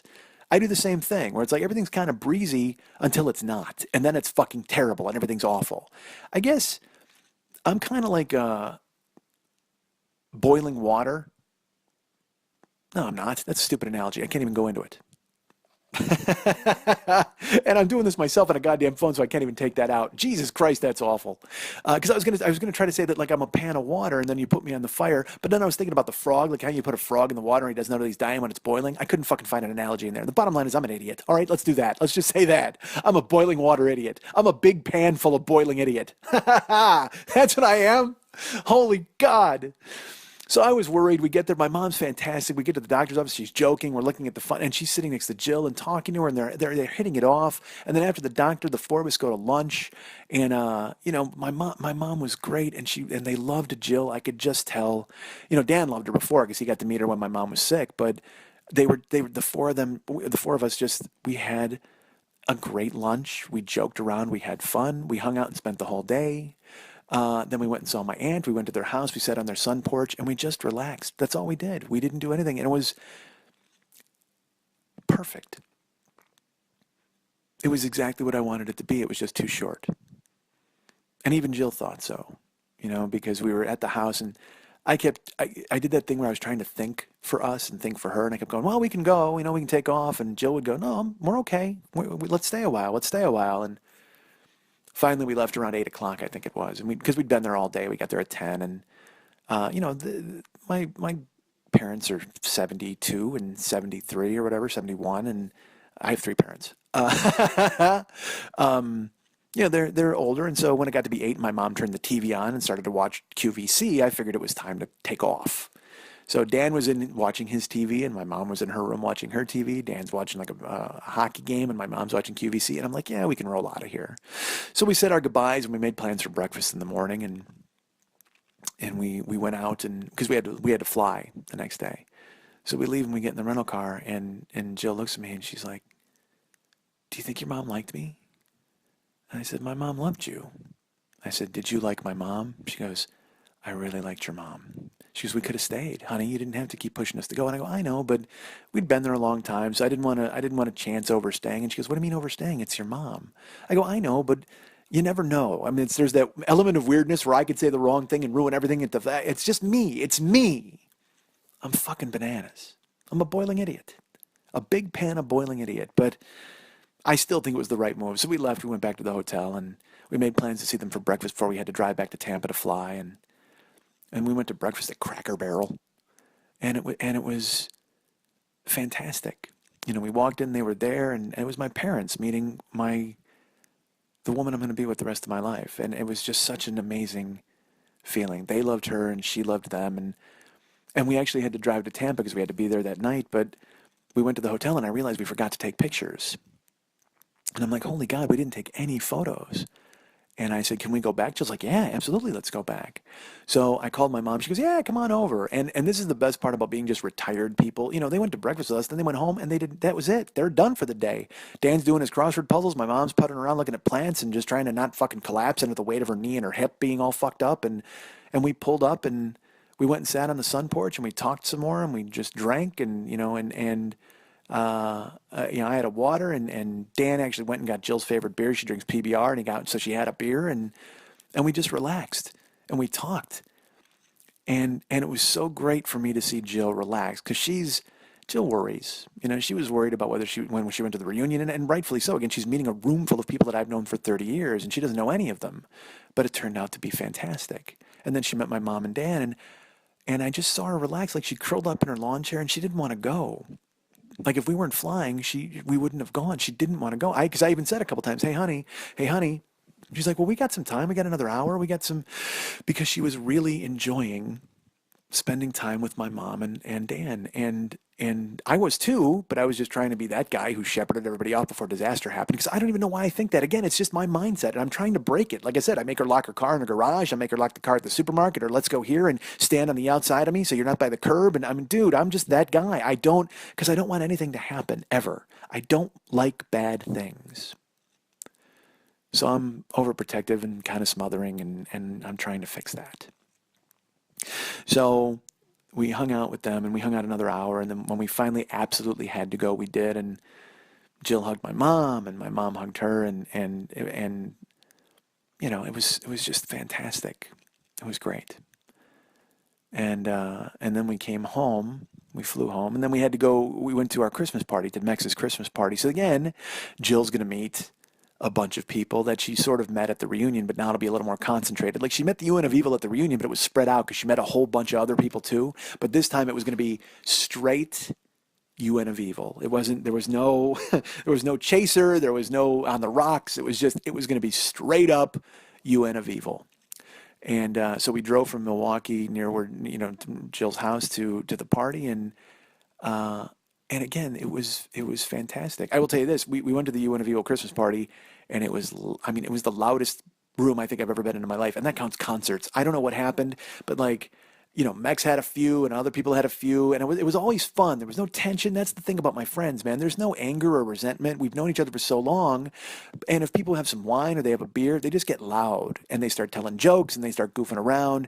Nobody gets mad. Nobody wants to fight. Nobody's angry, but it's just that jet engine, constant laughter and people talking over one another. And Jill was sitting there. It was a sensory overload. I won't lie. You know, when you contrast it with sitting on my mom's sun porch with me, Dan, my mom, and Jill kind of enjoying silence and bird noises.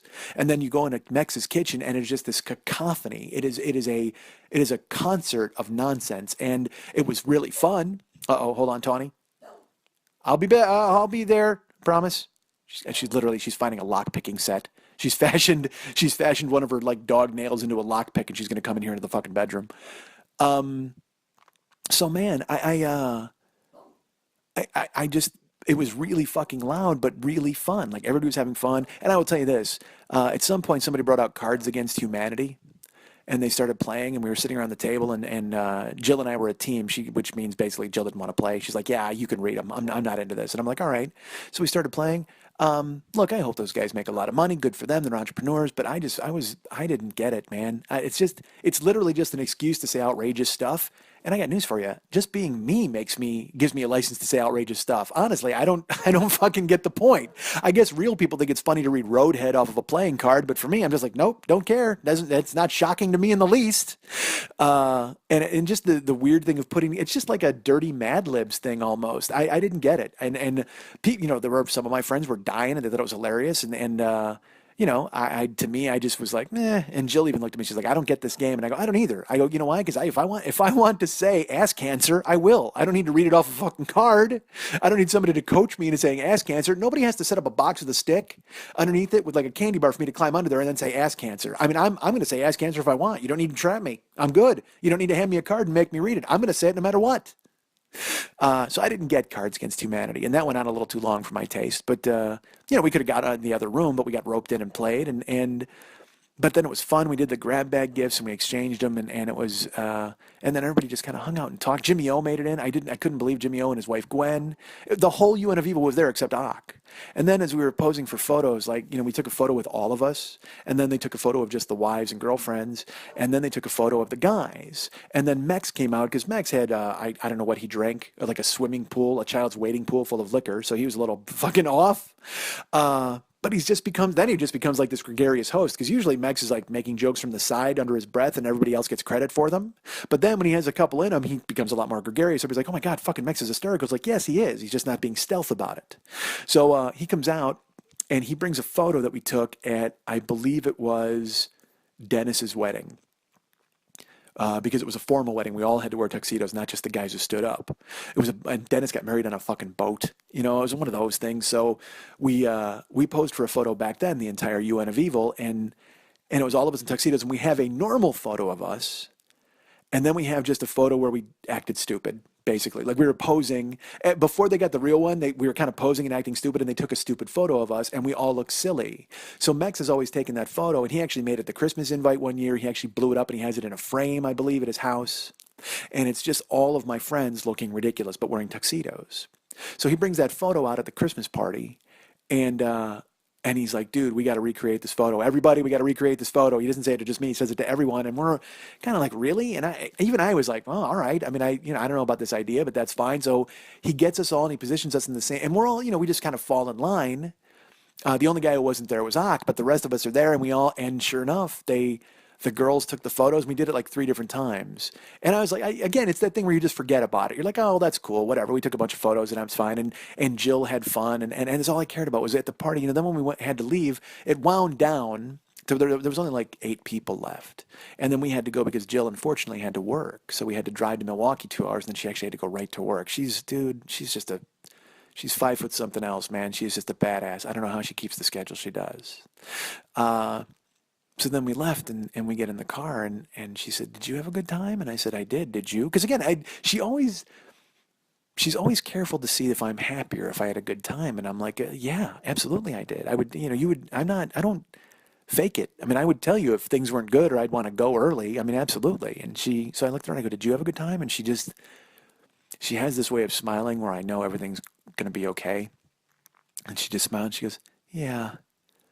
And I didn't even need to ask anymore. I knew she was happy because, as concerned as I am about her boys liking me and wanting me around, she's that concerned about my mom, and she was that concerned about my friends because these are people who've been in my life forever, and she's going to be in my life forever, so she's going to know them and interact with them. So meeting them for the first time is hard. It's very strange insinuating yourself into somebody else's life and surroundings. I know I'm doing it with her. And so it's this constant adventure and this constant question mark of, are we going to be accepted? Is it going to be okay? When in reality, we should just decide, yeah, it's going to be okay. But both of us tiptoe through it and don't know what's going to happen. It's, you all know, you've been in relationships that start and you don't know what's going to happen. Because you love each other. You just then have to hope that everybody else in your lives realizes that the love you have for one another isn't going away and they should just accept it and everything's going to be okay. And it's so funny. Why would you ever think that they wouldn't accept it? But I mean, that's what I do. I'm just like, oh my God, I hope her boys like me. If not, that's going to be a problem. Well, fuck that. No, they're going to love me. You know why? Because I'm me, goddammit. And they see how happy I make their mom. So fuck it. They're going to fall in line. And sure enough, they did. They loved me. Everything's great. And she's probably thinking the same thing. Well, man, her mom, because dude, I've told stories about my mom in the show and she's heard those stories. So she doesn't know what the fuck to expect. And the first time she saw her, my mom was like worried we're going to kill her and chased her out of the fucking room. So she doesn't know what's going to happen. And just to see her not want to leave my mom was the greatest feeling. And my mom not wanting her to leave was even better. It was just, they hit it off. You could tell. I talked to my mom on the phone after a couple days and my mom said, she's beautiful. And I said, I know, she is. And she said, and you can see she really loves you. And I said, absolutely. And she goes, and Michael, I've never seen you happier in my life. And I said, because I'm not. I've never been this happy. I didn't know it existed. And it came in a 5-foot-tall package. So to be here for Christmas and to go to Florida and meet my mom and to go and meet my friends for the Christmas party, and it was just amazing. It's been a fantastic few weeks, and and I want to tell you all about it. I do. It's just I unfortunately have to do it through a phone and in a locked bedroom so a dog doesn't eat me and kill me on the air. But I wanted to make sure you knew about it, man. I wanted to make sure you guys knew that things were so great. Things are fantastic. Things are only going to get better. And eventually when Jill moves to California, I mean, there's just so much life to be lived for the two of us together. And I can't explain how excited it makes me. I hope you can hear it in my voice because I know, I can freak out about a Starbucks chick and I can freak out about a lot of different things. And I am always waiting for the bad thing to happen. But I don't think any bad things are ever going to happen again. And that's powerful. And that's Jill. You guys can get me at mike@MikeSchmidtComedy.com. You guys can be my friend at Facebook.com/the40-year-old-boy. You can follow me at Twitter.com/the40-year-old-boy, where I am tweeting up a storm. You will love it. Oh my God, go read them, at least one a week. Our friend David Hernandez is a great friend of the show, obviously, and he's an integral part of the show. He's part of the three-headed monster that brings you the 40-Year-Old Boy Show. You can go to Facebook.com/David Mex Hernandez and be his friend, and you can actually go to artbydmh.com and hire him to do any sort of cool New Year's stuff that you want to do. And I guess this is coming out on New Year's Eve. I should have mentioned that. Happy New Year! You're listening to this on January 1st, right? Boy, I could have tied that into the end of the show about how the years look fabulous. I'm dumb. Should have thought about it. Folks, I'm in a bedroom under threat of dog attack. Go to artbydmh.com, artbydmh.com, and commission David to do any sort of painting for you, and he will kill it. He will knock it out of the park. It'll be fantastic work. And if you go to his page there on Facebook, go to his friend page and become his friend, you can see past work that he's done, and other people that he's done artwork for have tagged him in it. It's wound up on his photos. So go ahead and browse and look, and pretty much anything you can think of, he will be able to create for you, and he will do it in a way that makes you go, Jesus Christ, that's better than I even thought. So go to artbydmh.com and hire him to do that fancy and special work for you. Lily Von Stupp is the producer of this show. When I'm in California and not talking on a phone, trying not to die under beagle bites. Beagle bites. Bagel bites. Jesus Christ, my brain doesn't work. Lily Von Stupp is the producer of this show. She's fantastic. You can find her at facebook.com/Lily Von Stupp and be her friend, or try to be her friend. Get in line, get in the queue. You can go to Twitter.com and follow her at several different Twitter accounts. Twitter.com/MNTs, Twitter.com/Lily Von Stupp, and Twitter.com/HollywoodBQFest. But if you'd like to write her a personal note and find out just how much oxygen is left in the oldest building in Hollywood when I'm not there on Wednesdays to suck it all up, you can get her at Lily at burlesque411.com. That's Lily, Lili, at burlesque411.com.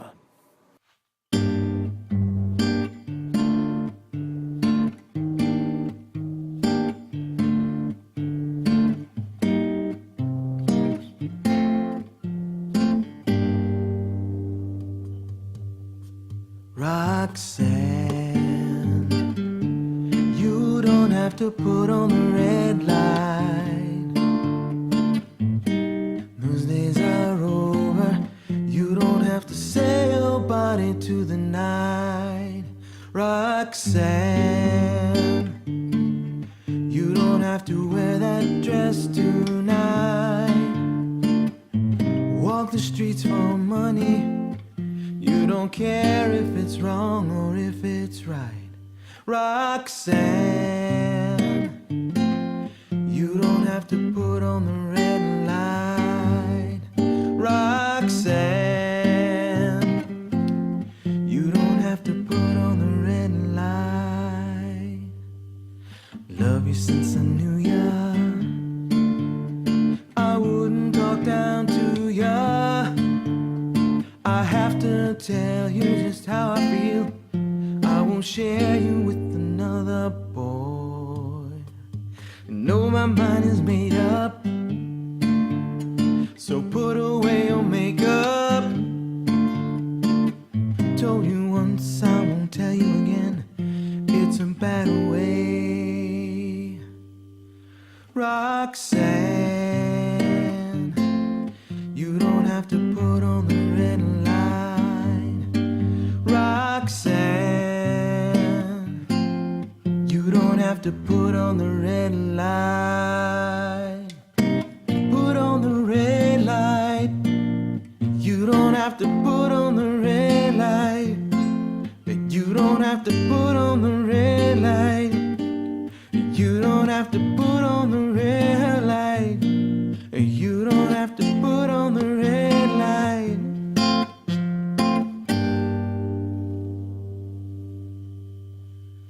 Love you since I knew ya.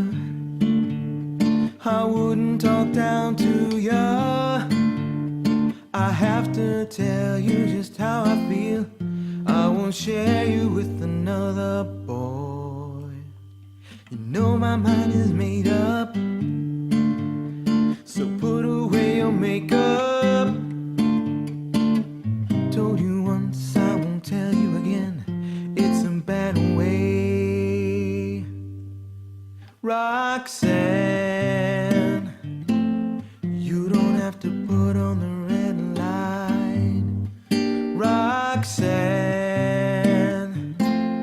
you don't have to put on the red light. Roxanne, Roxanne, Roxanne, Roxanne, Roxanne, Roxanne.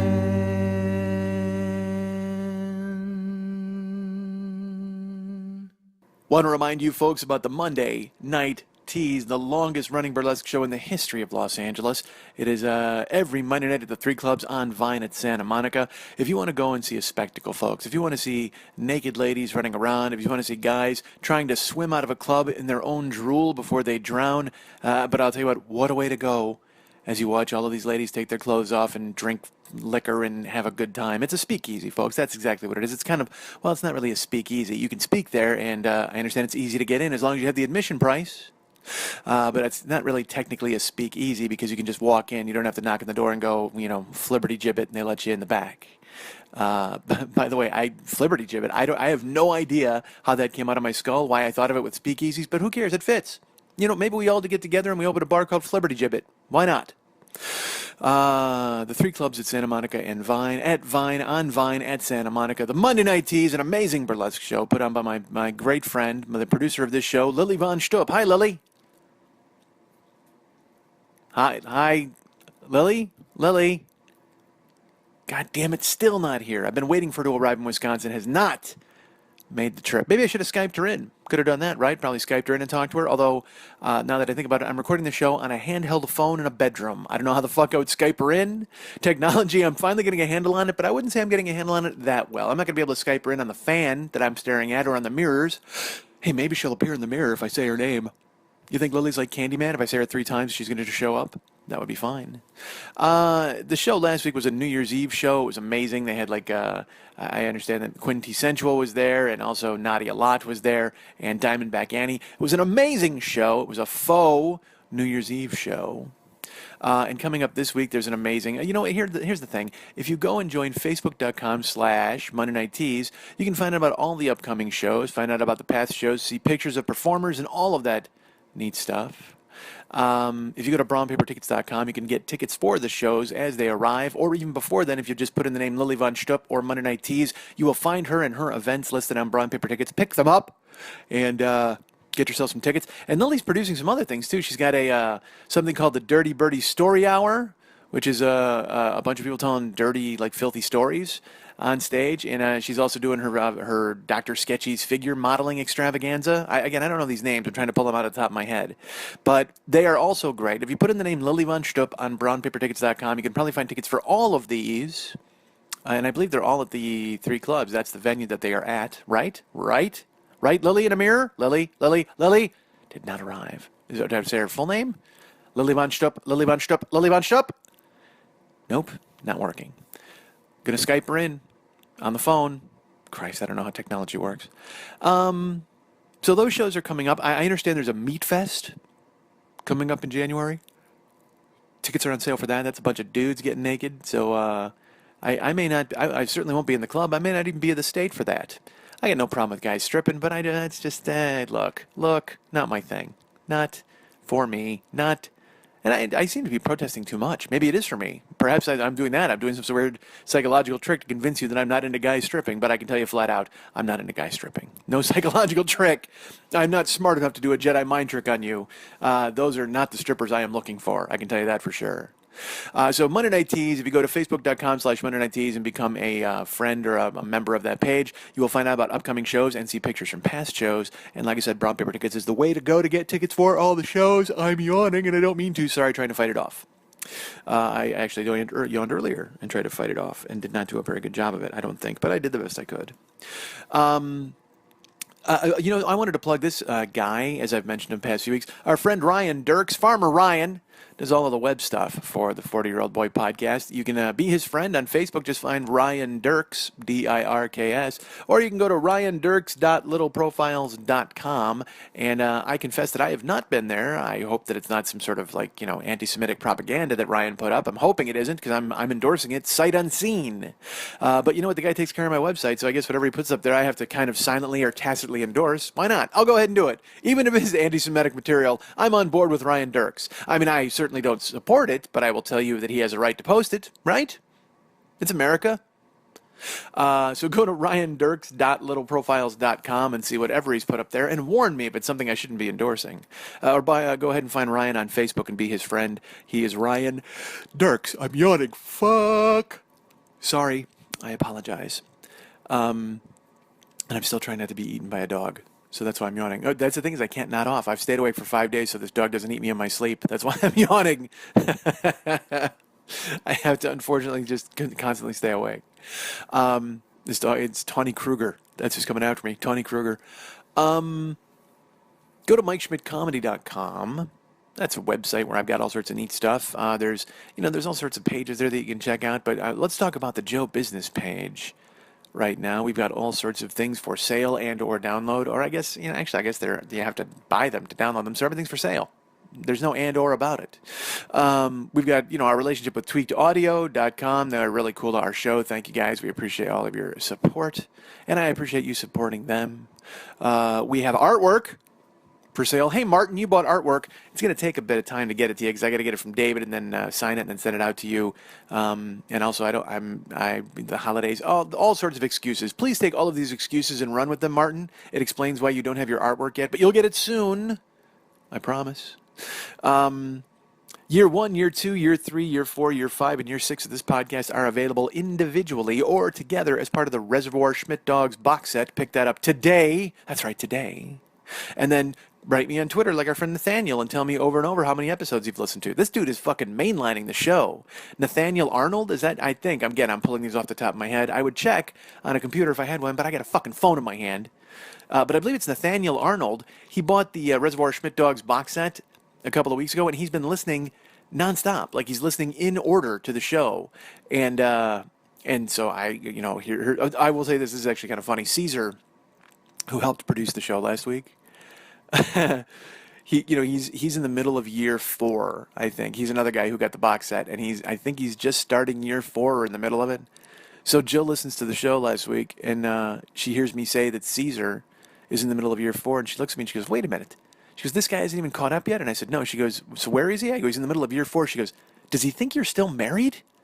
And I'm like, maybe he does. I don't know. But I can tell you this. He came to my sad apartment, and I know he realized that I have an ex-wife. The second you walk in the door, the whole place just screams ex-wife. So I'm pretty sure he's on board with knowing that I'm no longer married, yes. But that's the deal with Nathaniel. I mean, I think he's done 118 episodes, and he's got 170 to go. I have no clue. I should keep track of how many episodes I've done or where I'm at. And I mean, shouldn't we have like a 300th episode extravaganza? Or haven't I already? I must have done a 300th episode, right? Because this is the 7th year, and it's 52 a year, right? I don't know. Fucking do the math. Nathaniel, you're in charge. Do the math and send it to me. But yeah, so year 1, year 2, year 3, year 4, year 5, and year 6 available individually or part of the Reservoir Schmidt Dogs box set, and then listen to it in a row and write me and tell me where you're at. Give me your progress report, because it's important to me to know exactly where you are in my life. Yeah, because let's face it, my future is your past. Or no, my past is your future. That's right, my past is your future. Christ, I can't believe I said that wrong. We also have, our relationship with Amazon.com. The link is on the Joe Business page. If you click through to Amazon, you'll go to our store, which has not been built so well. But if you go to the upper left-hand corner, there's a link that takes you right to Amazon. And then anything you buy, we get credit for. We get, some stipend. And it takes care of us and takes care of the show. And we appreciate it very much. Thank you for thinking of us. But yeah, that's really neat. Any of your purchases that you do on Amazon.com, and then go ahead and make those purchases and write me. And I will talk about who you are and what you've done here on the show. I will tell you I will not do that this week because, once again, I'm on a phone. And I did not take copious notes or write names down of things that I should do. I'm kind of doing this on the fly. So, but next week I will absolutely touch base with some of you who have done Amazon stuff for Christmas and whatnot, and I will mention your names and what you bought. So go ahead and do those sorts of things and let me know what you've done. But please go ahead and use our Amazon link and buy stuff because it helps the show out. And of course, Schmidt Alive 2 is out right now. It is a live audio and video package. They're the same. It's not different video and different audio. It's just there's video and audio, so you can watch it or you can take it on the go. It's a $10 package. It was my performance at the 2014 Los Angeles Podcast Festival. They've released the dates for the 2015 Podcast Festival. I don't know if I'm involved. I'm hoping to be. But I don't know. It's up to Graham and Chris and whatever shows that they have. But I think it's September 15th through the 18th of 2015, I believe. I don't know. I marked it down. Guess where it is?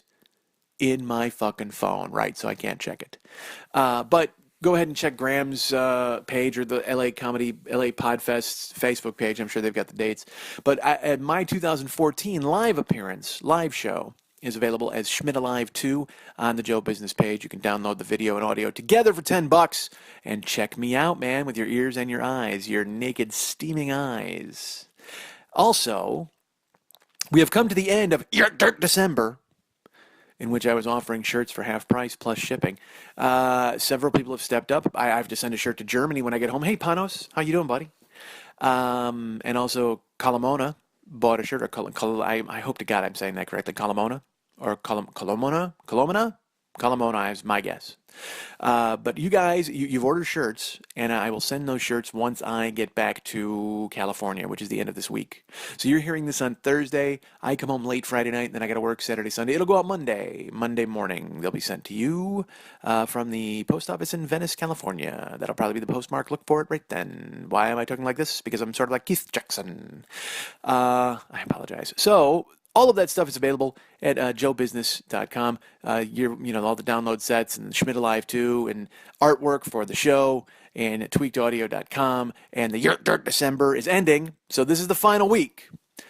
People have bought shirts, like I said. So it's half price plus shipping for the shirts if you pick them up. And I'll tell you what, I'm extending it because, again, I won't be home until January 2nd. So we'll extend it to January 5th. Any orders that come in over the weekend here will also be honored for Yurt Dirt December, but Monday morning prices will have changed on the website. But I want to thank all of you who've stepped up and made my closet that less cluttered by purchasing shirts. We're out of mediums. By the way, we are out of men's mediums. We still have some lady mediums there, but we're out of men's mediums. I believe it says so on the website as well. But Yurt Dirt December is extended through January 4th. But January 5th, it all changes. But so you'll have, it's Yurt Dirt December plus January, 4 days of January. So go ahead and buy a shirt now. Buy all the shirts. Somebody buy all the shirts, please. I promise I'll ship them. Fuck, I'll tell you what. If you buy all the shirts, if you just buy every shirt, I will deliver them. How's that sound? I will throw them in my fucking car and I'll drive wherever you are. I don't give a fuck if you're in Saudi Arabia. I will drive there, right? Everyone who lives there? Hamesh? All right. Everyone. I love that I address everyone in Saudi Arabia as if they would want my shirt. Anybody, if you buy all the shirts, I will drive them to you. Absolutely. And Happy New Year. Let's go ahead and say that because the New Year, I think when you're listening to this, it is January 1st. I didn't really say Merry Christmas last week. I kind of mentioned Christmas was coming up. But I'm excited for New Year's because I'm doing nothing right now. I'll be in Wisconsin freezing my balls off, but excited because I'll be with my hot girlfriend, and that's fine with me. That's all I care about. But I hope whatever you wind up doing is fun and safe, and thank you so much for being with us all through 2014, and I hope you'll stay tuned in 2015 because, oh my God, the surprises I have for you guys. Some of the, let's put it this way. I don't want to brag. I don't want to give too much of a peek into the window, but I'm going to tell you this. At some point in 2015, I may actually record a show on a computer again. Yeah, that's right. How about that? Not only that, check this out, folks. I'm telling you this. In 2015, here's a resolution for you. I resolved that I may actually record a show with Lily Von Stupp in the same room again. Oh, my God. Check that out. I may actually do that. I may actually do a show from the oldest building in Hollywood, sitting across from the actual producer of this show, Lily Von Stupp, instead of sitting in a bedroom talking on a phone in my hand while I'm waiting for a dog to take my jugular the fuck out, right? Wouldn't that be great? So stick around in 2015. It's going to be all surprises, folks. You didn't know at the beginning of 2014 that the last show of the year would be me sitting in a bedroom in Wisconsin holding a phone. You didn't realize that I would record 10 minutes of audio naked and have to fucking throw it away because I thought it would creep all of you out. You probably also didn't realize this, folks. that I would be sending these in segments to Lily and recording them in kind of piecemeal, and that this particular segment right here, I decided, you know what, I'm going to man up and I'm going to get over it. I'm just going to do this segment naked. That's right. Ha ha ha! I am sitting in a bedroom with no clothes on while I'm recording this. Fuck that. Take that, folks. That's $10,000, Connor. Ha ha! Yeah, yeah, yeah, yeah.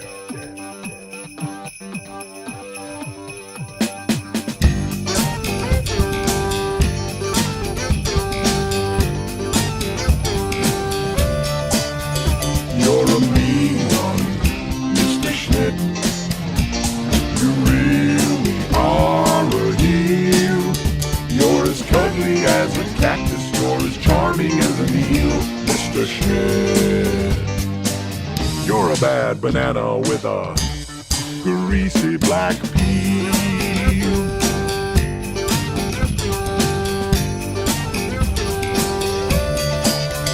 You're a monster, Mr. Schmidt. Your heart's an empty hole. Your brain is full of spiders. You got garlic in your soul, Mr. Schmidt. I wouldn't touch you with a 39.5-foot pole.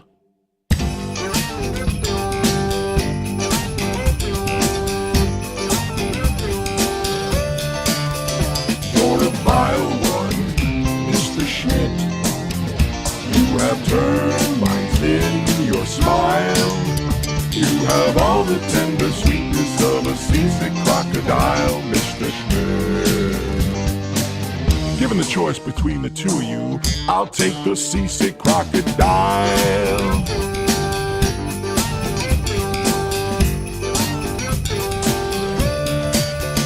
You're a foul one, Mr. Schmidt. You're a nasty, nasty squirt. Your heart is full of unwashed socks. Your soul is full of dirt, Mr. Schmidt. The three words that best describe you are as follows, and I quote, yurt, dirt, dirt.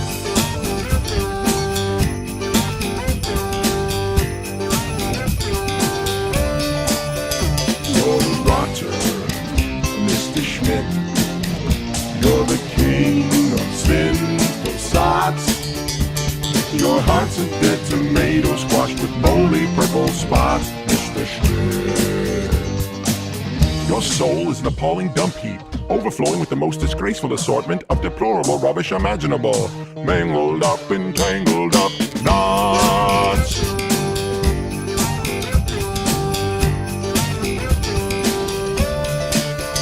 Nauseate, Mr. Schmidt, with the noxious super nos. You're a crooked jerky jockey and you drive a crooked horse, Mr. Schmidt. You're a three-decker sauerkraut and toadstool sandwich with arsenic sauce.